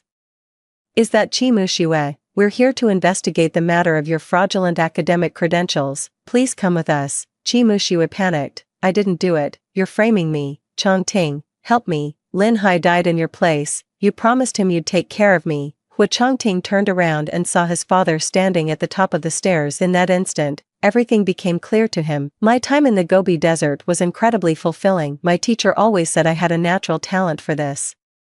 I gave it up, but only for the sake of my family. When I returned to it, I quickly caught up to my teacher's level. The Gobi Desert was harsh, with relentless winds and brutal conditions, yet, for the future of our motherland, thousands upon thousands of people pressed forward, one after another, leaving behind their families and even sacrificing their lives. Our teacher always said that the Eastern Dragon would one day reawaken, never to be bullied by others again. One day, the teacher called me aside and said that Hu Chongting was looking for me. I've searched every corner of this land with all my heart. I understood what my teacher left unsaid. He wished for my happiness, but he also wished for me to stay. Looking at the new strands of white in his hair, I smiled and replied, Teacher, I only wish to follow in your and my mother's footsteps, and dedicate the rest of my life to our country. The teacher said nothing, but I still saw Hu Chongting. It was 3 years later. He had become an ordinary non-commissioned officer assigned to guard the base. I saw him from a distance and did not acknowledge him, just as I had when I saw him at the supply and marketing cooperative. He spotted me instantly,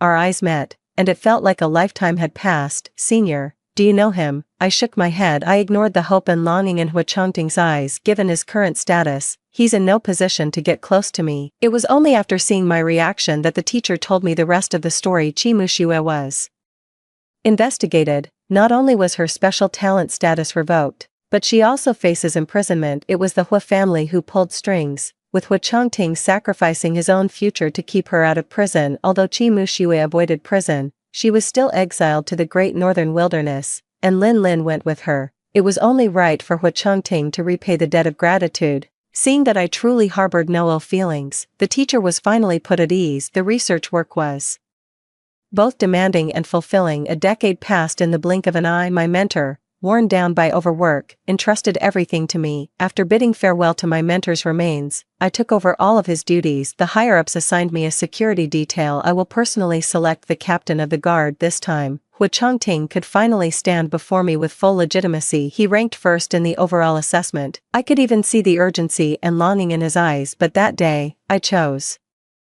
second place. I never remarried, devoting my entire life to the country. Years of overwork took their toll, and my health steadily declined. After one final collapse, my flame finally burned out. But it's alright, my mission is almost complete, just a little bit more to go. Summoning my last strength, I asked a student to bring me paper and pen so I could continue calculating the data. Let me in, Ji Wei, I beg you. I just want to see you one last time. Who's making all that racket outside? My hearing seems to be fading. All my focus is on the tip of my pen. Almost there, just a little more. The pen keeps moving, slowly but surely, sketching out the final image in my mind. Colonel Hua, calm down, we're just one step away. Dr. Sue is about to finish her verification. This final stretch of time is truly precious. Every single second she has is tied to the nation's future. Finally, silence fell outside, and my mind cleared a little. With my last ounce of strength, I tried to think of what was still missing. What else remained? I shall bequeath all my knowledge to future generations. With the final formula written, I passed away content and at peace in this life. I had neither love nor family, yet I found it all worthwhile. In my final moments, I seemed to see the space station soaring into the sky, witnessed the successful launch of intercontinental missiles, and watched as swarms of drones blanketed the entire battlefield. Our victory no longer needs to be built upon flesh and blood.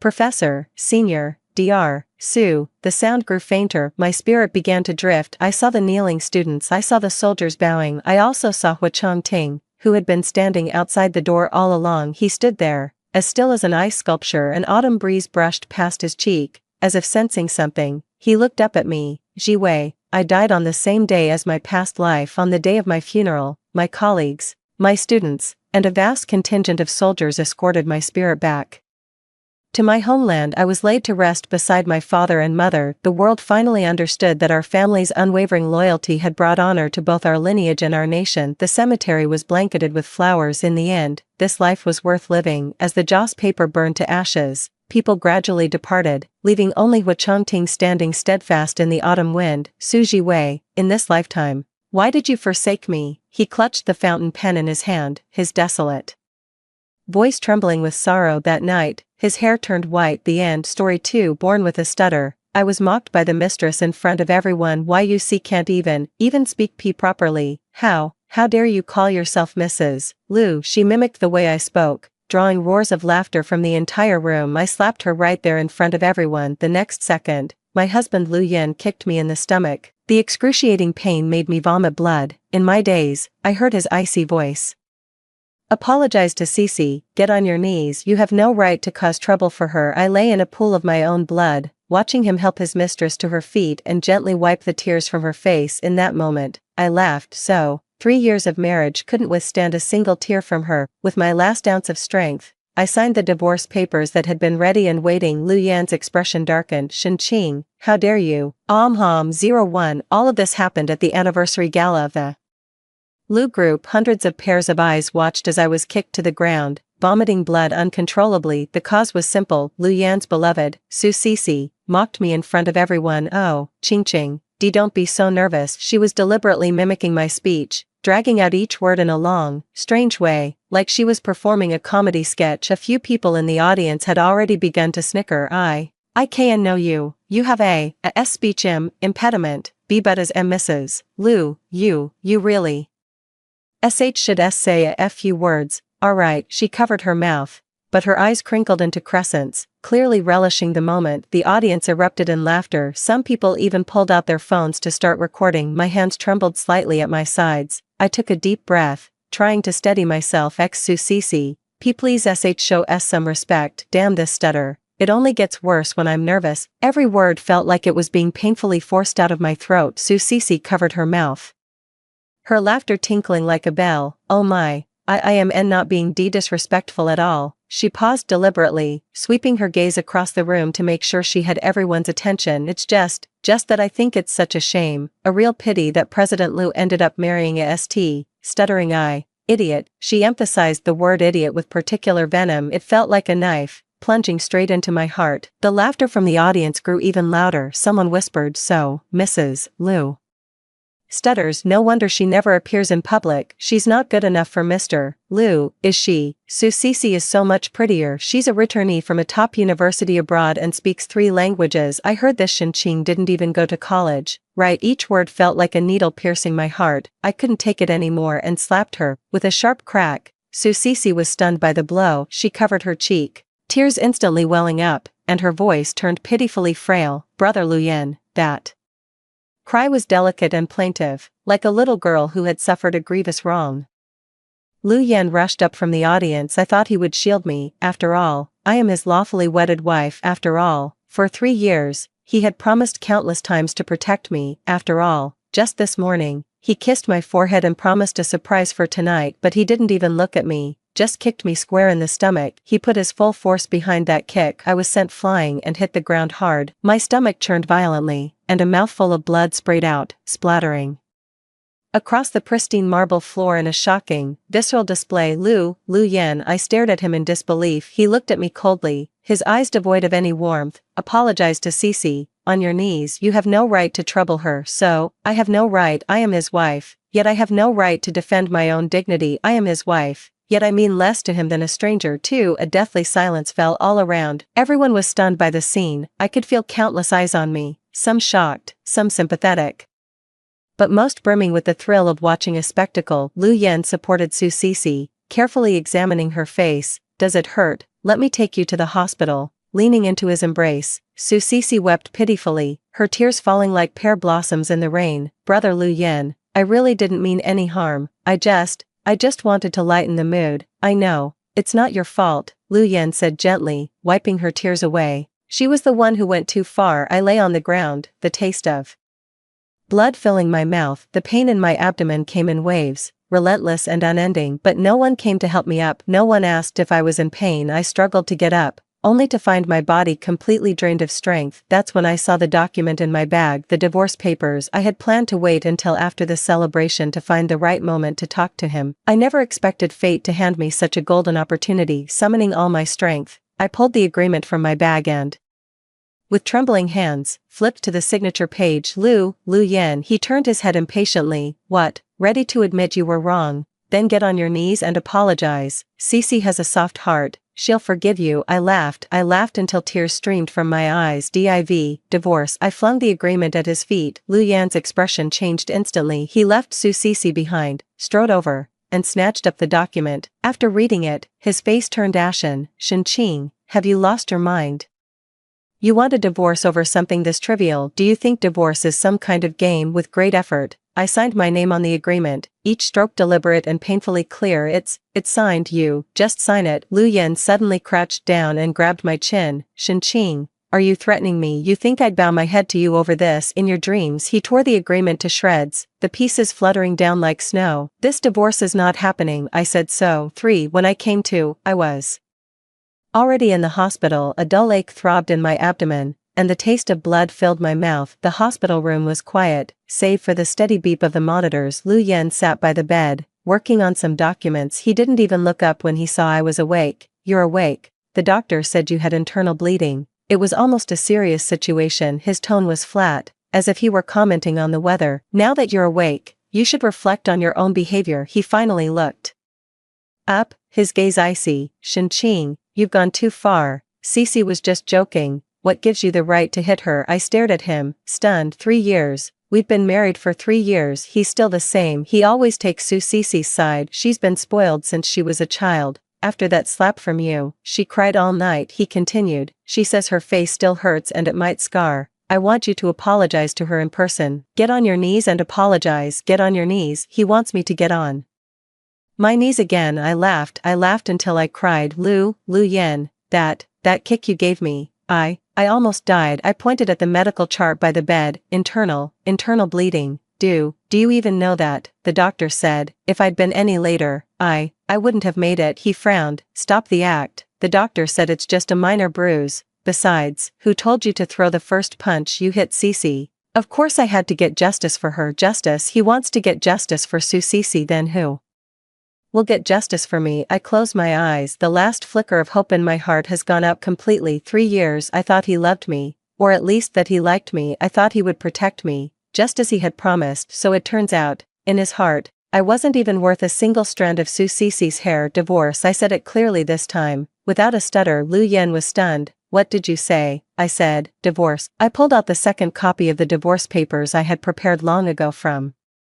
under the pillow. Sign it. Lu Yan's face instantly changed. He snatched the agreement and tried to tear it up. I grabbed his hand. It's no use. I have many copies. Tear this one up. And there's always another. Lu Yan's hand froze in midair. He stared at me intently. Shenqing, you were prepared all along. You've been waiting for this opportunity. I nodded. Yes, I've been waiting for so long. 04. Lu Yan stood up, looking down at me. Shenqing, stop this nonsense. You want a divorce over something this trivial? Have you lost your mind? A minor thing. Being humiliated in front of hundreds of people is a minor thing. Being kicked until I coughed up blood is a minor thing. Making me kneel down and apologize is also a minor thing. So, what is a big deal? Then, I asked him, is a single tear from Cece considered a big deal? Lu Yan turned away impatiently. Shenqing, I don't have time for your nonsense. When you've calmed down, remember to apologize to Cece, she said. She'd forgive you, as long as your apology is sincere. He reached the door, then turned back. Oh, and don't bring up divorce again. Who'd want a stutterer like you if you left me? Just stay home quietly and don't embarrass me. He finished speaking and left. I was alone in the hospital room. The silence was terrifying. I took out my phone and sent a message to my lawyer. File for divorce. The sooner, the better. The lawyer replied quickly. You'll need to gather evidence. Do you have any? I stared at the phone screen, my hands trembling slightly as I typed. Yes, for 3 years, I've had it all. Yes, I have proof. It's not just the surveillance footage from tonight. There's also the harm he's inflicted on me for Cece's sake. Every single time over these past 3 years, recordings of every argument, the medical report from every injury. I've kept them all because I always knew this day would come. 5. The next day, Cece arrived. She was wearing a white dress, looking as pure and innocent as a white lotus. She was also carrying a basket of fruit. Sis Ching, are you feeling any better? She sat on the edge of the bed, her face full of concern. Her expression was the very picture of sincerity. I'm really sorry about yesterday. I shouldn't have made that kind of joke. Her head was bowed, and her voice trembled as she said, I was just trying to lighten the mood. I didn't think you'd get so upset, but you were so impulsive, you actually hit me. She touched her still slightly swollen cheek. It really hurt. Brother Luyan scolded me for a long time.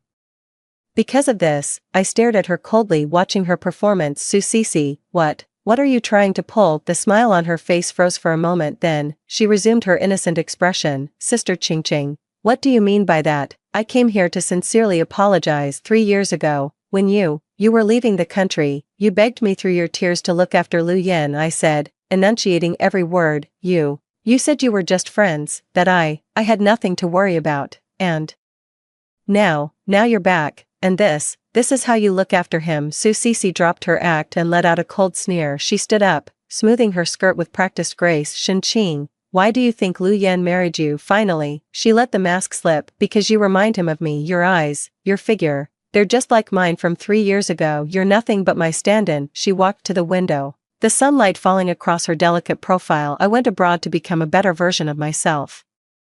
I have it all, education, eloquence, class, and you. She looked back at me, her eyes full of contempt. 3 years, and you haven't changed a bit, still a country bumpkin who can't even string a sentence together. I knew it all along. The first time we met, Lu Yan said my eyes reminded him of someone. The way he looked at me then was so tender, it could melt your heart, but that tenderness was never meant for me. It's meant for someone else, through me. So what? I asked calmly. What do you want?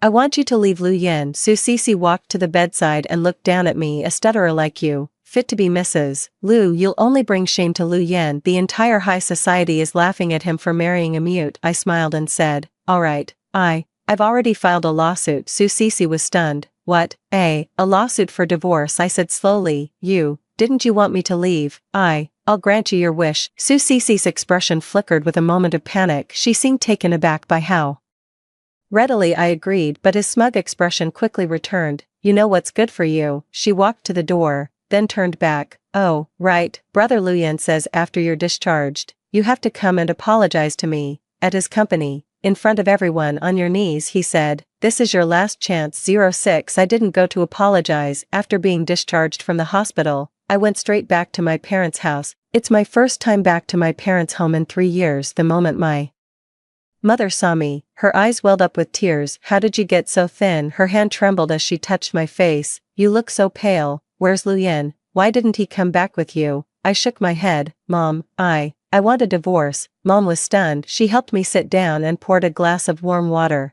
Take your time. There's no rush. I told her everything that had happened ever since I got married 3 years ago, ever since the first time I laid eyes on Susisi, ever since each and every humiliation. As she listened, Mother trembled with rage. That bastard. She shot to her feet. I'm going to give him a piece of my mind. He made all those pretty promises, saying he'd take good care of you for a lifetime, and now, what does he take you for? I grabbed her arm. Mom, don't go. I've already hired a lawyer. There's going to be a lawsuit. Dad came out of the study, his face grim. He sat down and remained silent for a long time. Good riddance. He finally spoke. A man like that isn't worth it. His father was a renowned surgeon in the capital, and his mother was a university professor. They're all highly educated people, and this sort of thing is the last thing they can stand. They never approved of me marrying Lu Yan in the first place. They said he had a shifty look in his eyes and wasn't a reliable man, but I was blinded by love and insisted on marrying him. Sweetheart, your mom and I are behind you. Dad patted my shoulder and said, we don't have to put up with this. For your stutter, I'll find the best doctor to help you. You're going to be just fine. My mother held me and said, my daughter is so exceptional. She deserves nothing but the best. Lu Yan is not good enough for you. 7 That very night, Lu Yan called. The moment the call connected, he was already shouting, Qingqing, what the hell is this supposed to mean? You had a lawyer's letter sent to my company. Do you want the whole world to know we're getting a divorce? Are you trying to ruin me? Is that it? I said calmly. Yes. Qingqing, he roared over the phone, don't you dare push your luck. 3 years, what have I ever done to wrong you? You live in a mansion, drive luxury cars, use only the finest things. Who else would have married you with that defect of yours, if not for me? A defect. So, in his mind, my stutter was just a defect. So, him marrying me was an act of charity. So, just sign it. In your dreams, Lu Yan said viciously. Let me make this clear, you're not getting this divorce.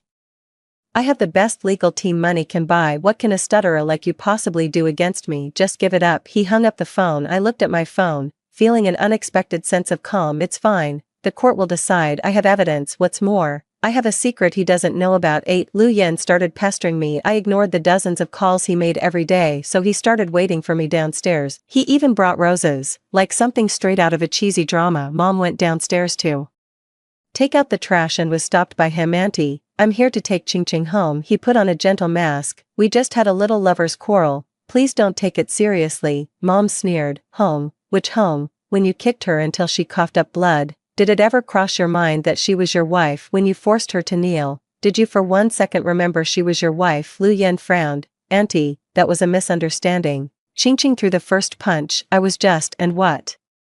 His mother cut him off. "Just to be with another woman, you'd leave your wife." "Lu Yen, you're not good enough for my daughter. Please leave." Her mother turned and walked away without a word. Lu Yen called after her. "Ching Ching is just throwing a tantrum. She can't live without me. Who else would want a stutterer like her? Besides me." His mother stopped in her tracks and turned to look at him. Her gaze was as sharp as a knife. "Lu Yen, mark my words, my daughter deserves the very best love this world has to offer, and you can't give that to me." She walked away without looking back. Lu Yen tried to follow, but was stopped by a security guard. All he could do was continue shouting from downstairs. "Shen Qing, come out here. Let's talk this out properly. 3 years together, and you can just let it go, just like that." I stood by the window, watching him down below. I loved this man so much. I loved him enough to give up everything for him. I loved him enough to endure humiliation. But now, I just find him pathetic. 9. I've started therapy. The doctor says my stutter is largely psychological childhood trauma, compounded by the stress of recent years. "Relax, don't be nervous." The doctor gently guided me, saying, "Take your time, there's no rush. You have to believe that you can do this well." I practiced over and over again. Start with the simplest syllables. One word, one phrase, one sentence. Gradually, I found my speech becoming much more fluent. It turns out, leaving Lu Yen cured half of my ailment. Around the same time, I started sorting through the life I'd lived over the past 3 years. Flipping through the photo album, all the pictures were of me alone. Lu Yen rarely took photos with me. On the rare occasions we did, he wore a blank expression, as if he were just checking off a task. Our wedding photo hangs in the bedroom, but he never looks at it. He stopped wearing our wedding ring a long time ago. He says it's inconvenient for work, but I've seen him wearing the watch Su Sisi gave him. That watch cost a lot more than the wedding ring. The signs were there all along, plain as day. I just didn't want to see them. My phone rang. It was Lu Yan's mother. "Ching Ching, come to the house." Her voice was as imperious as ever. "There are some things we need to discuss face to face." I thought it over and went anyway. Some matters just have to be settled once and for all. 10. The Lu family villa, the place I called home for 3 years. I pushed the door open. In the living room, it wasn't just Mrs. Lu. Su Sisi was there too. She sat beside Lu's mother, as close and intimate as a real mother and daughter. "Ching Ching is here." Lu's mother smiled a thin, insincere smile. "I heard you're getting a divorce." I nodded over something so trivial. Mrs. Lu picked up her teacup and said unhurriedly, "Ching Ching, don't be so willful. Lu Yan is a good man. You should appreciate him. Countless women would love to marry him and can't." I looked at her. He kicked me. Did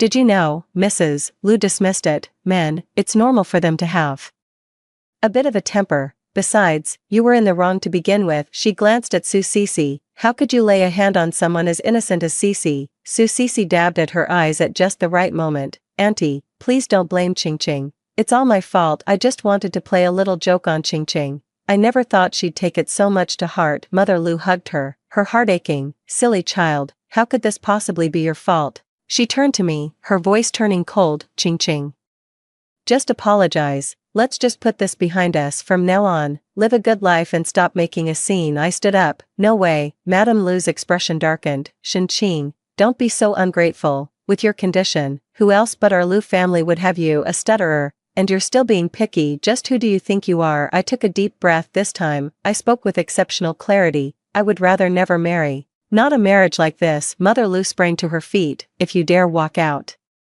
that door, don't you ever think about coming back." I turned and walked away without a second glance. From behind me came Mrs. Lu's furious shout. "You don't know what's good for you. Just you wait, you'll regret this. Without the Lu family, you're nothing." Su Sisi's voice was sweet and cooing. "Auntie, please don't be angry. Sister Qingqing is just being stubborn for the moment. Once she runs into trouble out there, she'll realize how good brother Lu Yan is. I didn't look back the moment I stepped out of the Lu family's house. I felt a sense of relief like never before. 11. My lawyer informed me that Lu Yan would not agree to a divorce by mutual agreement. We would have to go through litigation. This might take a little while, the lawyer said. The Lu family has some influence in the capital, but don't worry, we have sufficient evidence, the hospital's medical report, and the surveillance footage from the anniversary celebration. There are also testimonies from many other people. There were a lot of people present that day, and many of them were appalled by what they saw. They are willing to come forward and testify. It will take 3 months at most, and a verdict is guaranteed. I nodded, thank you. As I stepped out of the law firm, my phone rang with an unknown number. Is this Ms. Qingqing? The man's voice was gentle. I'm Qin Ci, from Jinghua Investment. I hear you're an interior designer. We have a project here we'd like you to be involved in. Jinghua Investment, a top-tier investment firm in the industry. I was a bit taken aback. For the past 3 years, I've hardly worked at all. Lu Yan wouldn't let me work, saying that Mrs. Lu had no need to be out in public, but it's been 3 years since It's fine, Qin Ci cut me off. I've seen your previous work. It's exceptional. If it's convenient, would you like to come in for an interview tomorrow? After hanging up the phone, I felt a bit dazed. 3 years ago, I was just beginning to make a name for myself in the design world, all because I married Lu Yan. I gave up my career, he said. Mrs. Lu doesn't need to work. He said he would take care of me for the rest of my life. But now, the next day, I went to Jinghua Investment. Qin Ci was younger and more refined than I had imagined. A flicker of surprise crossed his eyes when he saw me. So you are Qingqing? I nodded. He smiled. It's true what they say, seeing is believing. Your work has a wonderful,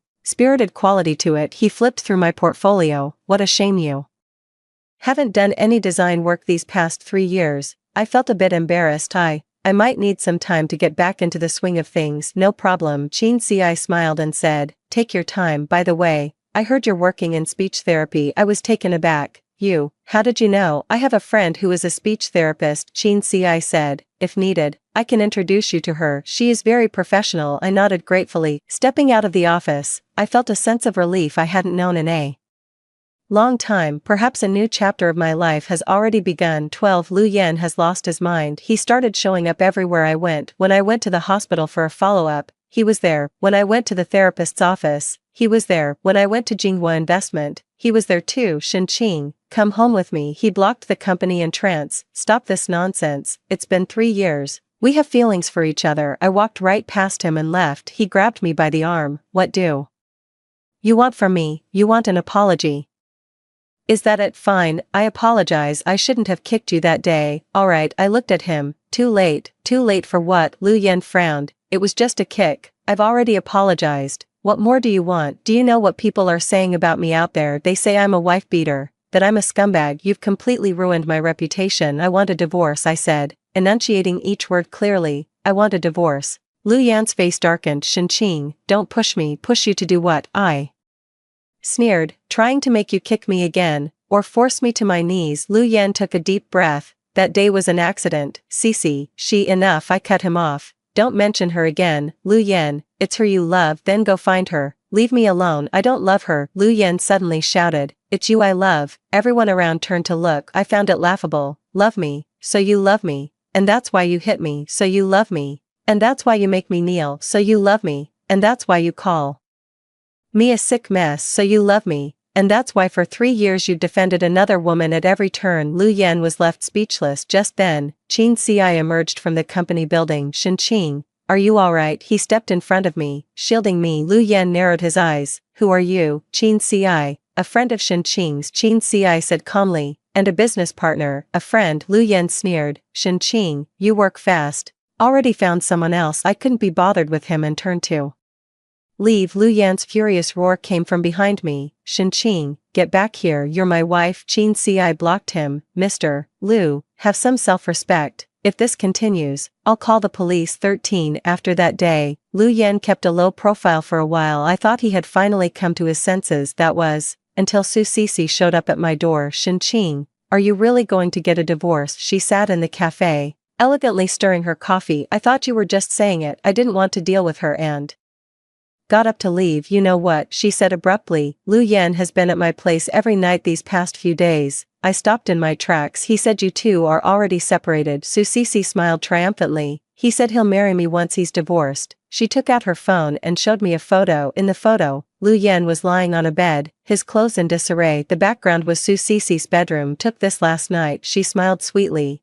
He was drunk, kept calling your name, but the one he was holding was me. I looked at the photo, and my heart was already still. Well, isn't that perfect? I turned to look at her. Haven't you always wanted the title of Mrs. Lu? Su Sisi's expression changed. What do you mean? Exactly what I said. I sat back down. Su Sisi, I'll step aside for you too, but there's something you probably don't know. What is it? Lu Yan, he's actually infertile, I said calmly. It's been 3 years, and we still don't have a child. It's not my problem, Su.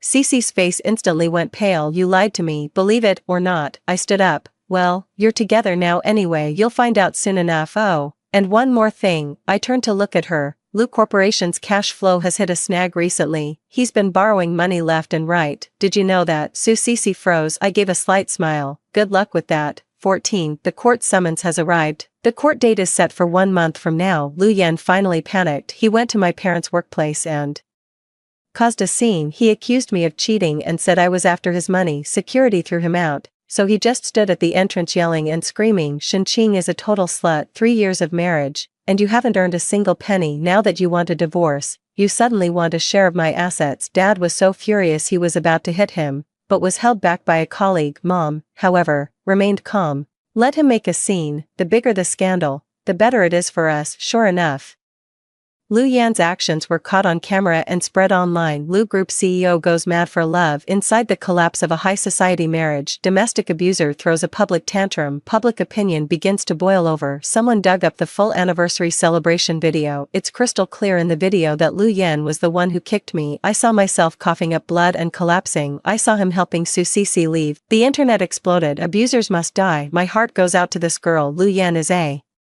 real piece of work. So this is the infamous scumbag. The other woman is no saint either. The Lu family's stock price began to fall. The board of directors put pressure on Lu Yan. Lu's mother called to berate me. Shenqing, you have such a cruel heart. Do you want to destroy the Lu family? I only said 4 words. It has nothing to do with me. He's the one who chose to make a scene. He's the one who acted disgracefully. 15. A week before the court hearing, I received a document. It was my grandfather's will. I had almost forgotten about it. When I got married 3 years ago, my grandfather was still alive. He never liked Lu Yan, but he couldn't win against my stubbornness. On his deathbed, he said he wanted to leave me something. In case life ever becomes too much to bear, at least you'll have a way out. I opened the file and was stunned. What my grandfather left me was a 30% stake in the Shin Group. The Shin Group is the second largest real estate company in the capital, a business empire he built from the ground up. Because my father had no interest in business, it has always been managed by professional executives. A 30% stake makes me the largest individual shareholder. The market cap exceeds 5 billion, the lawyer said. Old Mr. Shin said, this is your dowry. It just comes with a 3-year lockup period. It's just expired. I looked at the document, and tears fell. Grandpa had seen it coming all along. He knew this marriage wouldn't last, so he left me a way out, a golden path. If Lu Yan knew, would he regret it? He always thought I was just a girl from an ordinary family. I always thought I wasn't good enough for him. Little did I know, my grandfather is Old Master Shen, the legendary figure who once dominated the business world, the self-made magnate who built a commercial empire from nothing. 16. On the day of the hearing, Lu Yan arrived with his top-tier legal team. Su Sisi was also there. Seated in the public gallery, she had dressed for the occasion in a black suit, looking every bit the proper wife. Lu Yan's gaze towards me was complicated. There was anger, resentment, and a trace of panic. Yes, panic, because his company was already teetering on the brink. The capital chain snapped, and the stock price plummeted. He needed to win this lawsuit to save face. The judge asked, plaintiff, please state your grounds for divorce. I stood up and took a deep breath. The treatment over the past month has shown significant results. I can now speak very fluently. Domestic violence, I stated clearly. The defendant assaulted me in a public setting. It caused internal bleeding and required a week-long hospital stay. This is the hospital's medical report. I submitted the evidence. This is the surveillance footage. The large screen clearly displayed the footage from that day. Lu Yan kicked me square in the stomach. I was sent flying, coughing up blood. He helped Su Sisi up and they left together. The courtroom erupted in an uproar. Lu Yan's lawyer retorted, That was not domestic violence, it was just a momentary, impulsive shove. My lawyer stood up and said, "Please review the surveillance footage." The defendant kicked the plaintiff in the abdomen. The plaintiff vomited blood on the spot. "You call that a shove?" The judge looked at Lu Yen. "Defendant, do you admit to striking the plaintiff?" Lu Yen was silent for a few seconds. "She threw the first punch. She hit Cece." "Who is Su Cece?" the judge asked. "She's a friend." "What kind of friend is worth hitting your wife for?" Lu Yen was speechless. My lawyer continued, "Your Honor, we have evidence to show that the defendant has an inappropriate relationship with Ms. Su Cece. This constitutes emotional infidelity." He produced a stack of photographs. They were all intimate photos of Lu Yen and Su Cece. Su Cece was getting restless in the public gallery. Lu Yan's expression grew increasingly grim. 17 When the court adjourned, Lu Yen sought me out. "Shin-Ching, please stop this." His tone was almost pleading. "Please drop the lawsuit. I promise I'll treat you better from now on. I won't see Cece again. Let's start over." "Okay." I looked at him and felt like I was looking at a stranger. This man was once my entire world. Now he feels utterly foreign. "It's too late," I said, shaking my head. "Then what do you want?" He grew a little impatient. "Money, a house, I'll give you anything. Just drop the lawsuit." I looked at him and said, "I don't want anything, just my freedom." Lu Yen suddenly grabbed my hand. "Shin-Ching, I was wrong. I was really wrong. I shouldn't have hit you, and I shouldn't have made you apologize." "Cece, there's nothing between us really, you have to believe me." I shook his hand off. "Lu Yen, don't you get it? It's not her fault, it's yours. I was never the most important person in your heart. I was just a stand-in, a talking doll. I had to be there whenever you needed me. I'll disappear when you don't need me. This isn't love, it's captivity." 18 The hearing resumed after the recess, and the judge asked the final question, "Does either side have anything further to add?" My lawyer stood up and said, "Yes." The plaintiff is seeking compensation from the defendant for emotional distress based on the plaintiff's social standing and position. He paused, and the entire courtroom fell silent. The plaintiff is the largest shareholder of the Shin Group, holding a 30% stake, valued at approximately 5 billion. The courtroom erupted in an uproar. Lu Yen stared at me, wide-eyed. Su Cece looked even more shocked. Lu's mother stood up in the gallery. "Impossible. How could she possibly be from the Shin family?" My lawyer continued, "This is the share certificate. Ms. Shin-Ching is the granddaughter of the late Mr. Shin. 3 years ago, before his passing, Mr. Shin bequeathed 30% of the company's shares to her as a dowry. The lockup period is over. The shares are now officially vested." Lu Yan's face went as white as a sheet. Finally, he understood. "I am not some little woman who needs to cling to him. I have my own confidence and standing." My lawyer continued, "Therefore, we demand the defendant pay 10 million in compensation for emotional distress.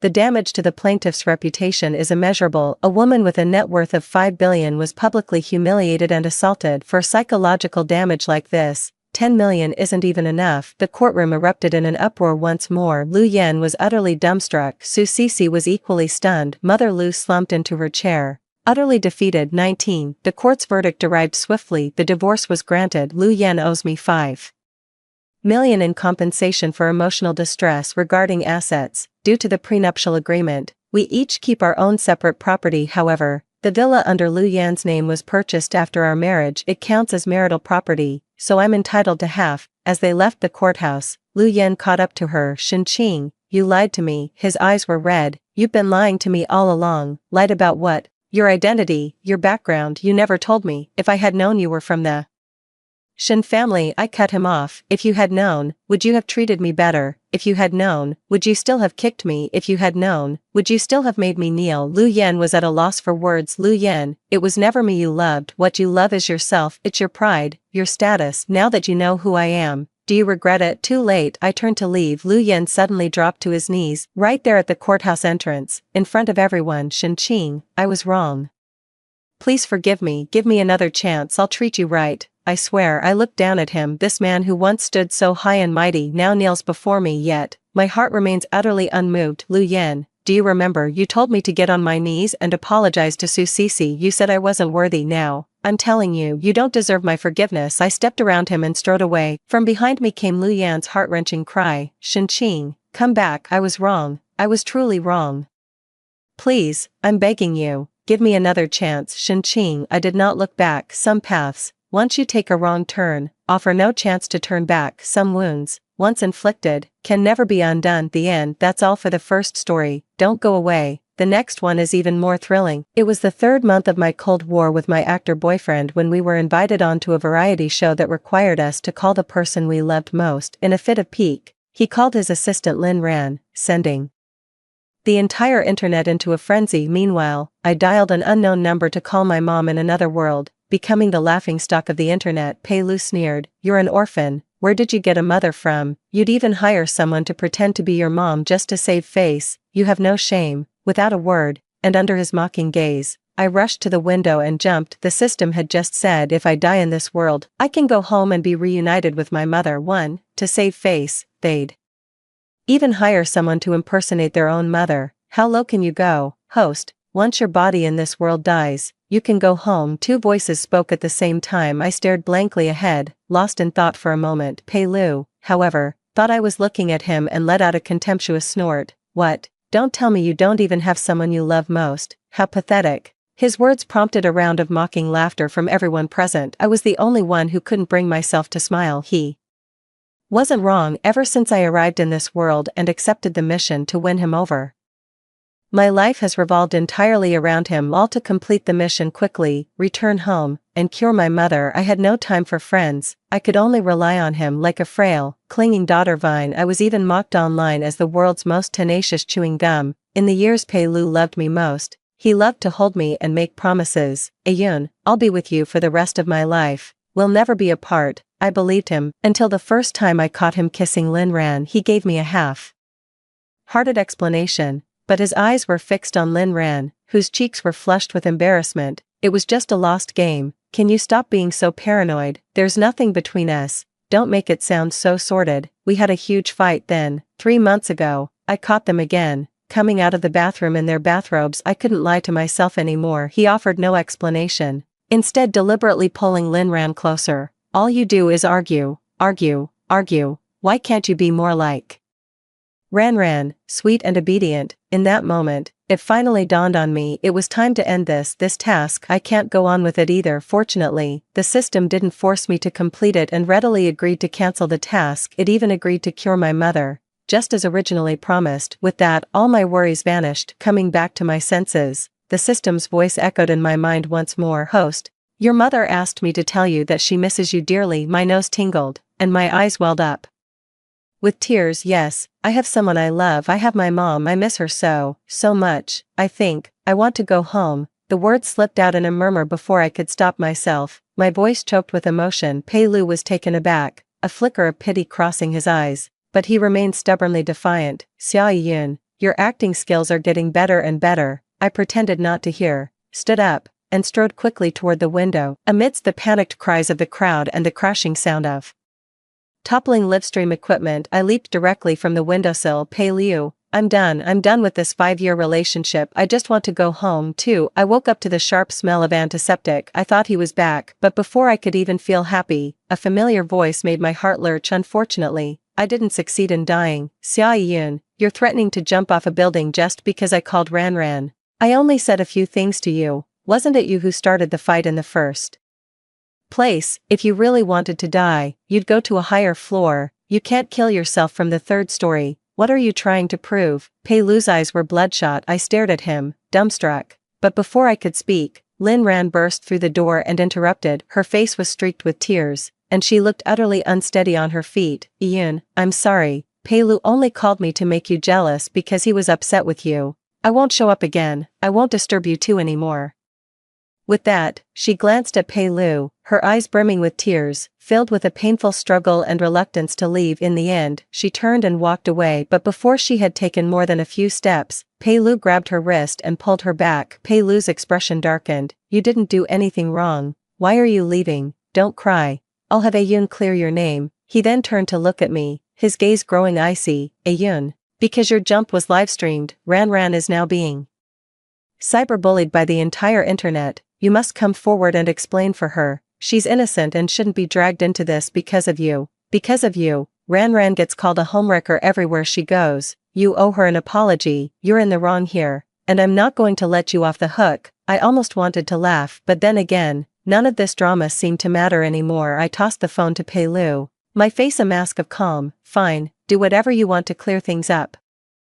Right now, I just want to go home. The system responded immediately. Host, it won't be long now. I closed my eyes again and shooed them away. Get out. All of you, get out. 3. Lawyer Pei was taken aback for a moment, but he didn't leave. He then deftly unlocked my phone and swiftly posted a clarification statement as he handed the phone back to me. His gaze was inscrutable. Ayun, after all these years, you're still using that photo as your screensaver. I didn't say anything, just glanced at the screen. It was a picture of Pei Lu and me holding a cake, all bright smiles and overflowing affection. I felt a little dazed. Back then, he wasn't a leading man yet, just a background extra and stunt double every day. When my birthday finally came around, he spent all his money to buy me an expensive and exquisite cake. Ayun, thank you for always being by my side. From now on, I'll buy you the most beautiful, most expensive cake every year. We'll be together forever. Later, he became famous and kept his promise, but at some point, the cake and gifts turned cold and sharp. In my mouth, the sweetness was gone. All that remained was an aftertaste of endless bitterness. I lay in the hospital for a week,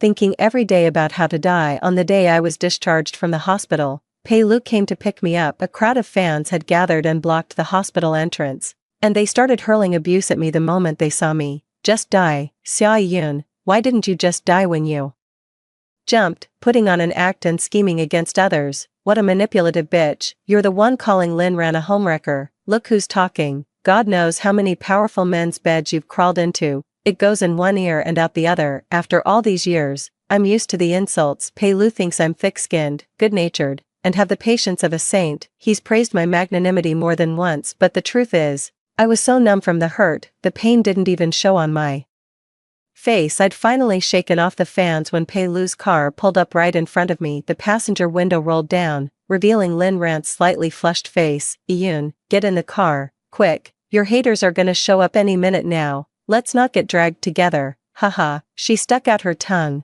grinning like a cat that got the cream. Pei Lu wasn't the least bit angry. He looked at Lin Ran with a smile, his eyes filled with an unconscious tenderness. The passenger seat that was once exclusively mine has changed its style. I set out the little cosmetics, the vanity mirror, along with Lin Rant's favorite lop-eared rabbit plushie and some snacks. All of these were things Pei Lu wouldn't let me bring in the car. He claimed it was to protect the car's interior and to avoid being photographed and misunderstood by the paparazzi. But thinking about it now, it all comes down to whether he loves me or not. However, it's fine. I took 2 steps back. I hailed a cab and went back to my rented apartment, for I sold most of my possessions and donated the proceeds to mountain communities.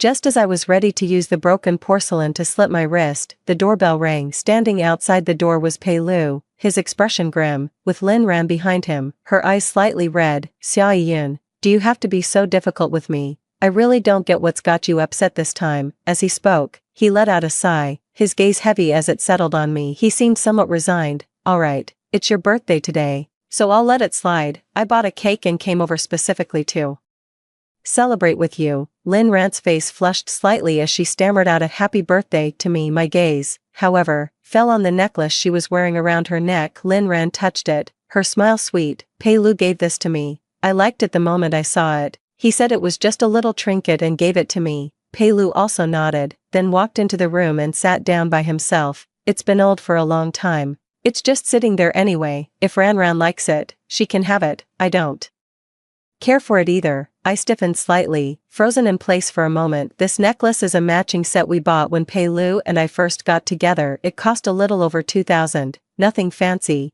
but he treasured it immensely at the time. I'm going to keep this safe forever. It's a testament to our love. It holds special meaning. If I ever lose it, you can punish me by never letting me see you again, okay? Every year on his birthday, he loved for us to wear that necklace together. He stopped wearing it last year. I didn't press him on it. I just never imagined it would end up around Lin Rant's neck. 5. When the cake box was opened, Pei Lu froze for a moment, a flicker of panic flashing in his eyes. I stopped his hand as he tried to close it. I saw the 4 words, "Congratulations on your wedding. Congratulations on your wedding." Pei Lu and Lin Ran. Oh, it must have been their mistake. You're not mad, are you, Ayun? It's just a cake. We can always scrape the words off. It'll be fine. Lin Rant's face paled slightly, yet in a spot hidden from Pei Lu's view, her eyes were filled with provocation. Ayun, I'm so sorry. I messed up. It's all my fault for not being clear enough with the baker. I'm really, really sorry. I didn't mean to." She was crying uncontrollably. The look of guilt on Pei Lu's face vanished as well. He wiped away her tears with a heartbroken tenderness, soothing her with gentle, soft-spoken words. Seeing that I remained silent, his expression darkened. Yun, Ran is crying. "How can you be so cold? It's just a cake. At worst, I'll just get you another one. Can you stop being so petty? Besides, wasn't it you who went crazy and tried to jump off a building, which got Ran cyberbullied? She's already emotionally fragile, and she went out of her way to celebrate your birthday. Why do you have to keep picking a fight with her?" I wearily rubbed my temples. My heart is still. Placid Lake. Pei Lu was right. It's just a cake, so what if it's flawed? But is it really just the cake that's flawed? Pei Lu, it's over. Pei Lu stood frozen in place, staring at me in disbelief. I didn't wait for him to speak. My face was deathly pale, and my voice was faint. "I'm going home. We won't see each other again. I wish you both a lifetime of happiness." A loud thud echoed. Pei Lu accidentally knocked over the water glass and stood frozen in place as if searching for proof of my lie. It took him a long moment before he spoke, his voice hoarse. "Go home. Where else could you go besides my place? You don't have a home." "Xia Yun, can you stop this nonsense? With no parents, where could you possibly go? If you don't want to apologize, just say so. I won't force you, but you can't just throw around the word breakup." I managed a weak shake of my head. My body grew weaker, and my vision began to blur in waves. Pei Lu was completely panicked. Just before I collapsed, he rushed over and caught me in his arms. I accidentally kicked over the pitch black trash can. The blood that had pooled inside instantly spilled out. My hand, with its slashed wrist, slammed onto the ground along with it, a sharp pain shooting through.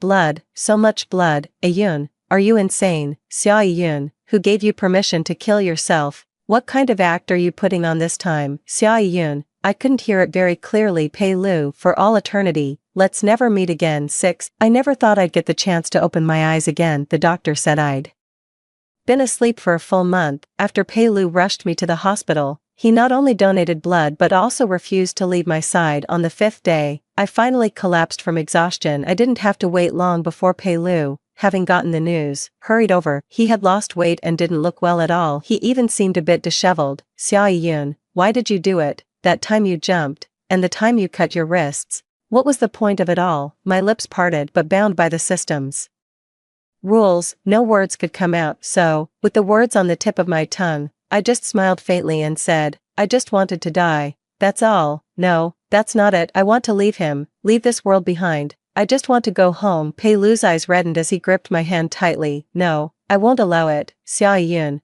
are you going to abandon me? Have you forgotten the promise you made to stay with me for a lifetime? How could you break your word?" I forced a smile and withdrew my hand. "I also said, if you ever cheated, I would leave without a moment's hesitation." Pei Lu froze on the spot. His lips trembled, but no words came out for a long time. I stopped talking to him, stopped looking at him, and stopped acknowledging him altogether. All sharp objects were removed from the hospital room, and even the windows were fitted with security bars through a tiny gap.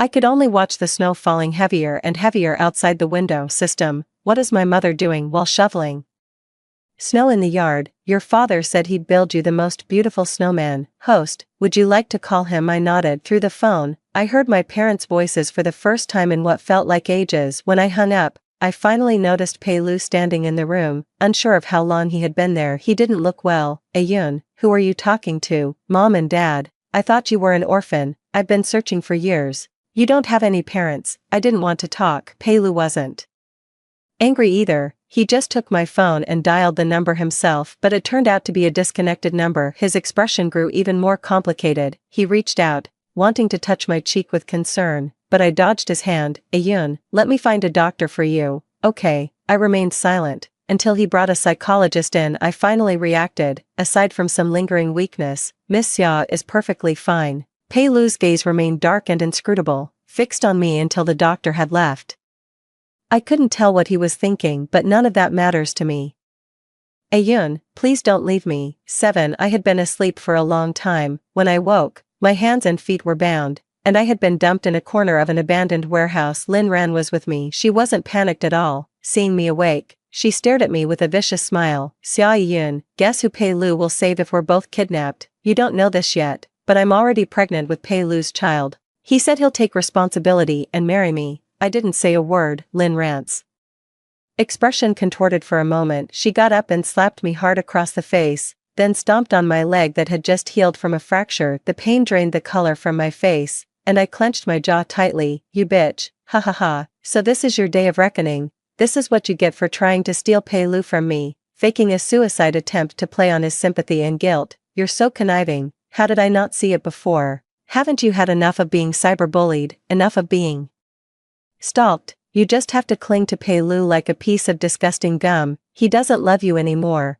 Why won't you just get lost? She grew more and more frenzied as she spoke. At the end, she ground her heel into my calf as if to vent her rage. The already fragile, healing area was deformed once more by the external force. The pain was so intense I could barely make a sound. Lin Ran, however, was delighted. Do you have any idea? I've loved Pei Lu for 10 years, from his high school days, through his obscurity, all the way to becoming the movie star he is today. I've given so much for him. How could he possibly end up with someone like you? But don't you worry, today, Pei Lu will definitely choose me. I couldn't care less. It doesn't matter who I choose. I never intended to survive anyway. However, Lin Ran's obsessive love truly sent a chill down my spine. No wonder she was so extreme, doing all those things to expose my privacy. Lin Ran, you'd better kill me then, or I'll spare no effort in continuing to pester Pei Lu. Killing myself might be difficult, but with outside help, it shouldn't be hard at all. When Pei Lu arrived, Lin Ran put on a pitiful act and slapped herself across the face a few times. A disheveled mess. She trembled uncontrollably as she huddled by my side. The kidnapper's blade was pressed against our throats. One wrong move, and I could go home. Pei Lu, please save me. I'm so scared. They're hitting me. It hurts so much. Pei Lu, please help me. Okay, I'm really terrified, and I'm pregnant. Pei Lu stared intently at me. When it was the kidnapper's turn to ask him who he would save, he hesitated. Ayun, why did you run off on your own? I didn't speak. A flicker of anger surfaced in Pei Lu's eyes. He spoke in a low, steady voice. I'm going to save Ran Ran. Ayun, that call you made from the hospital was actually to contact the kidnapper, wasn't it? You staged this whole thing yourself, didn't you? I found out everything. Why would you do this? Do you really hate Ran Ran that much? But she's been innocent from the very beginning. Why do you insist on going against her? Can't you try to understand me for once? I'm saving Ran Ran. This time, you need to learn your lesson. Come back on your own when you've come to your senses. Stop staging these fake suicide attempts. You don't really want to die. Otherwise, why is it that every time you try to kill yourself, I'm always the one who's there? Ayun, you need to think this through. I let out a deep breath. A faint smile touched my lips, and I avoided looking at Lin Ran's triumphant gaze. I paid no heed to Pei Lu's dark expression either. I extended my hand, which I had stealthily freed. Under Pei Lu's I knew it look. I gripped the knife handle tightly and slammed into him. Warm liquid sprayed all over me. The kidnapper, terrified, struggled to run outside but was caught red-handed by the police before losing consciousness. I saw the look of horror in Pei Lu's eyes. Two voices rang out simultaneously. Ayun, congratulations, host. You have successfully returned to your original world. 8. I had been asleep for 3 days. The moment I woke up,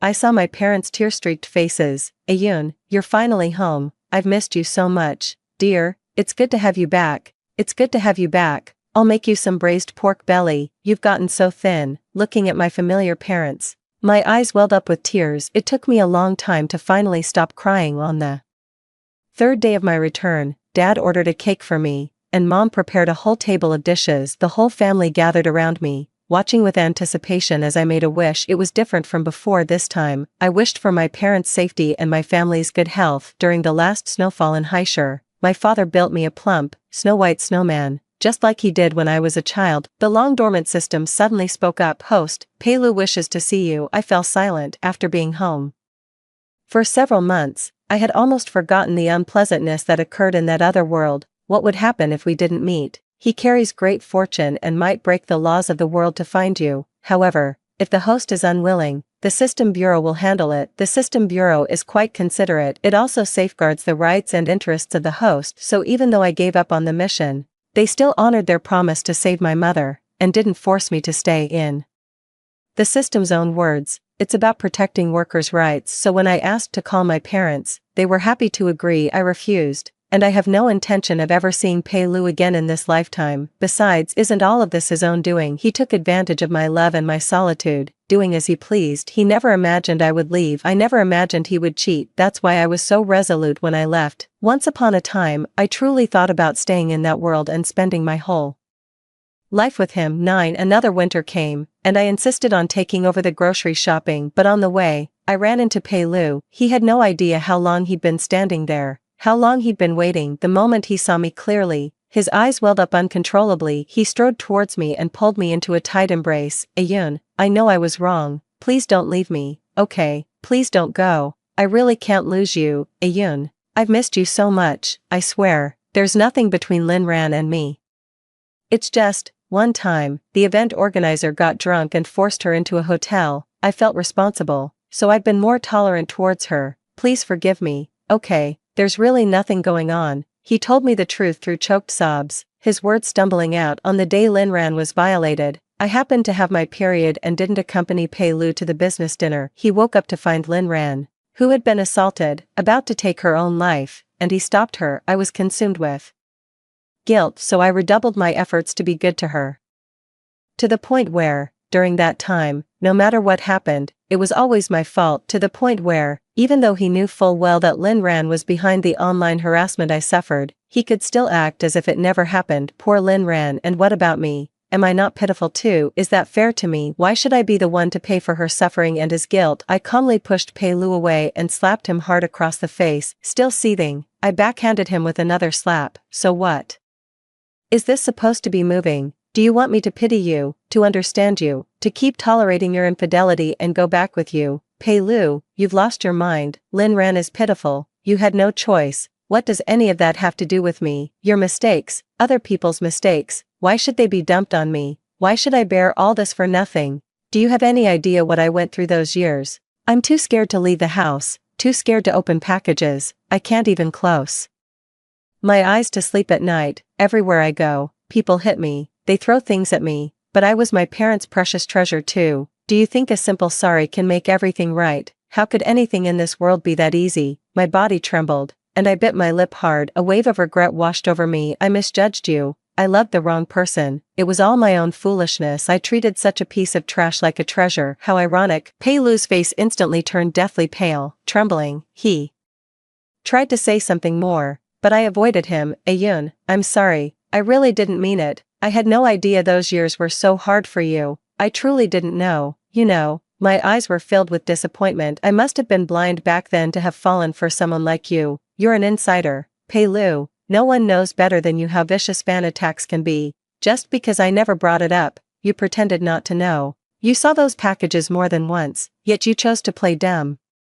You don't feel the pain because the knife isn't stabbing you, is that it? Then why did you come looking for me after I died? Do you have a death wish? 10. I ignored Pei Lu and left directly. It wasn't until I stepped inside my home that the system finally arrived, its tone full of apology. I'm sorry, host, there was an error at the system bureau. Pei Lu found a loophole and slipped through. The fix will take some time. It might be about a week before Pei Lu can be removed. I understood, but my parents were so furious upon hearing the news that they grabbed a knife and were ready to storm out. After all, they knew the truth, that I could only return if I died. They also knew I had attempted suicide 3 times. Enduring every injustice, it took a long time to calm them down and finally talk them out of leaving. The snow outside was falling heavier and heavier, when suddenly my neighbor let out a shout, came to my door, and pulled me downstairs. His eyes were full of mischief. Only when I snapped out of my daze did I see that Pei Lu had built a snow sculpture by the entrance. He'd somehow found some paint and colored it to look exactly like a bouquet of roses. All the neighbors were teasing him, and the tips of Pei Lu's ears turned slightly red. Oh, young people these days are something else, so romantic,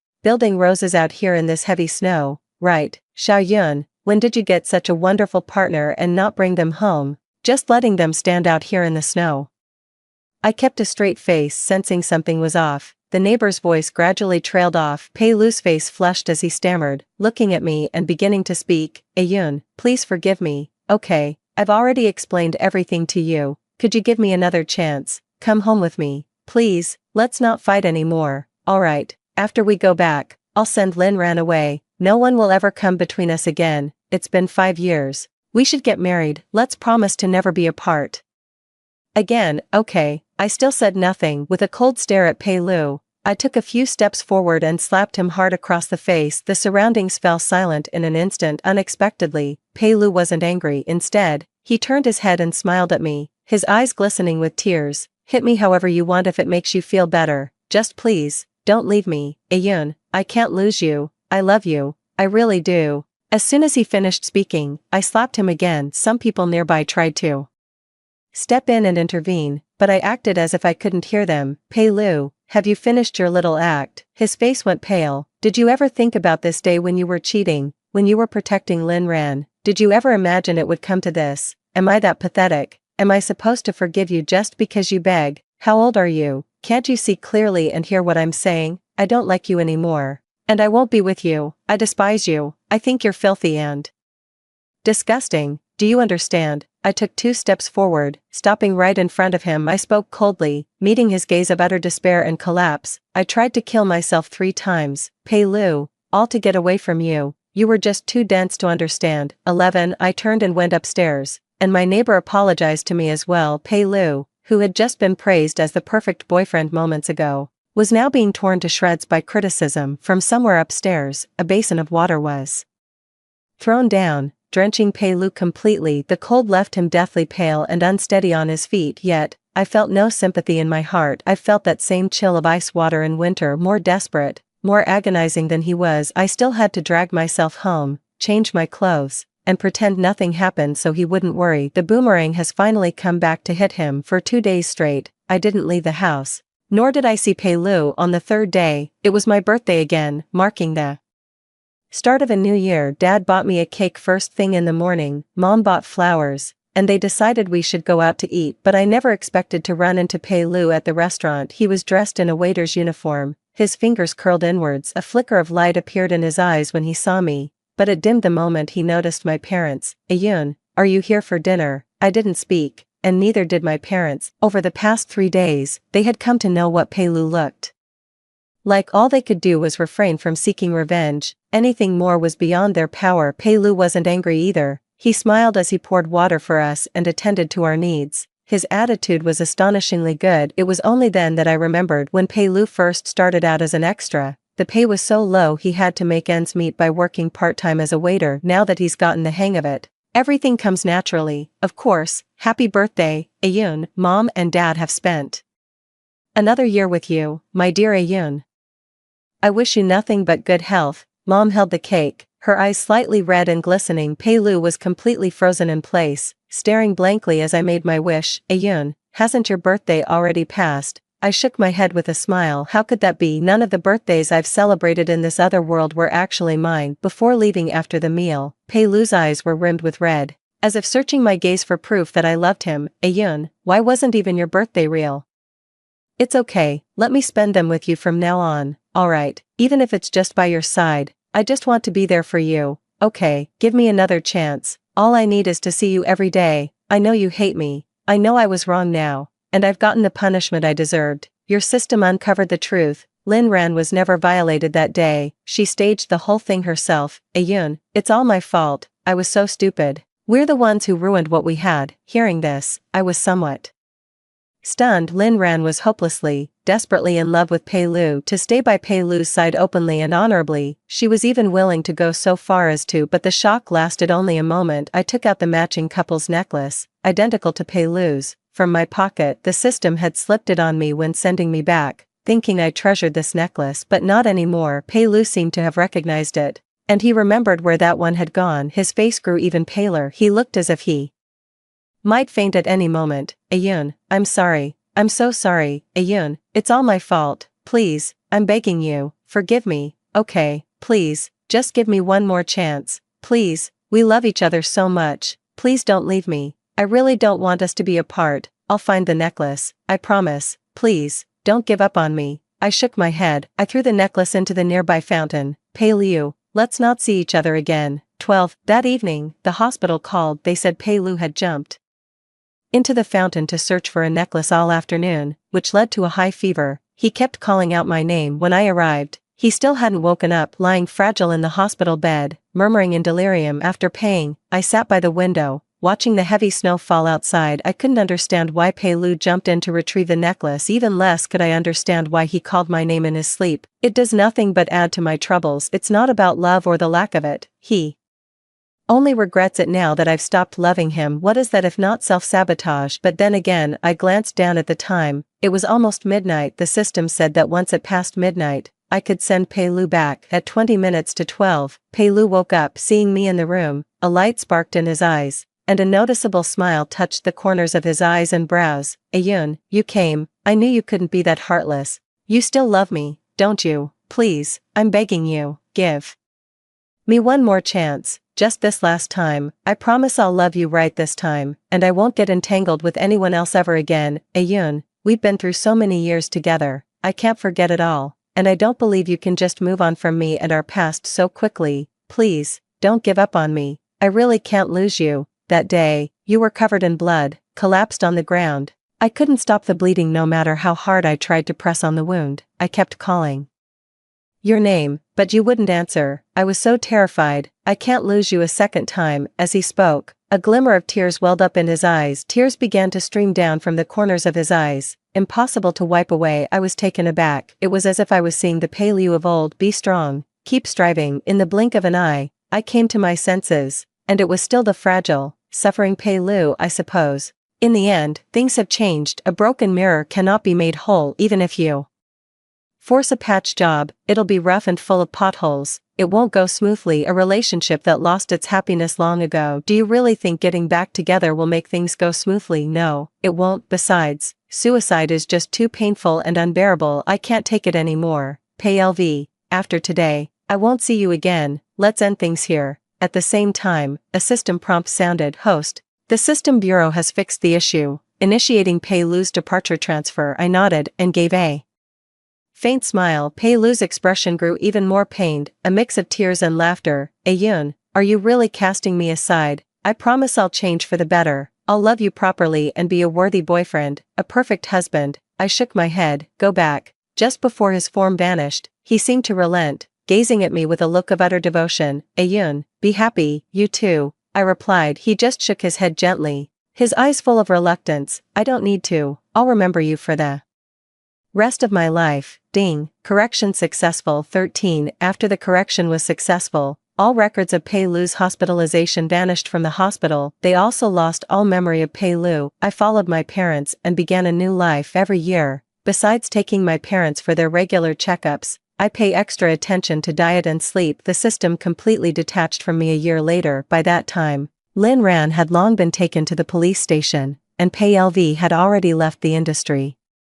The entire internet was filled with tributes and clarifications about me. In the daily process of glorification, I became the one everyone pitted in that world. That's pretty funny. Before I left, the system seemed a bit wistful. In the vast expanse of the Tao, I've witnessed countless broken mirrors mended, yet, you are the first who hasn't softened their heart to reconcile with Pei Lu. I felt a wry smile forming. And how did things turn out for them after they got back together? The system fell silent. It was a long moment before it spoke again. There is no ending, ever. An unhappy marriage, unhappy children, a comfortable middle and old age, yet devoid of any real sense of happiness. Yeah, there are no real endings between people. Maybe one day, when I'm old, I'll look back on the past and remember Pei Lu. Maybe one day I will regret what I did today, but thankfully, I have no regrets today. As the system departed, it left a message for Pei Lu and me. In our next life, will we meet again? I remained silent, unable to provide an answer. But if you ask me, I'm not willing. Once life settled into a routine, I followed the same pattern every day, becoming just another ordinary face in the crowd. The year I turned 30, my parents began to worry about my marriage. After my strenuous efforts to dissuade them, they decided to back off. Live and learn. I've suffered long enough. There's no reason to keep at it. Once my parents gave their blessing to my decision not to marry, I started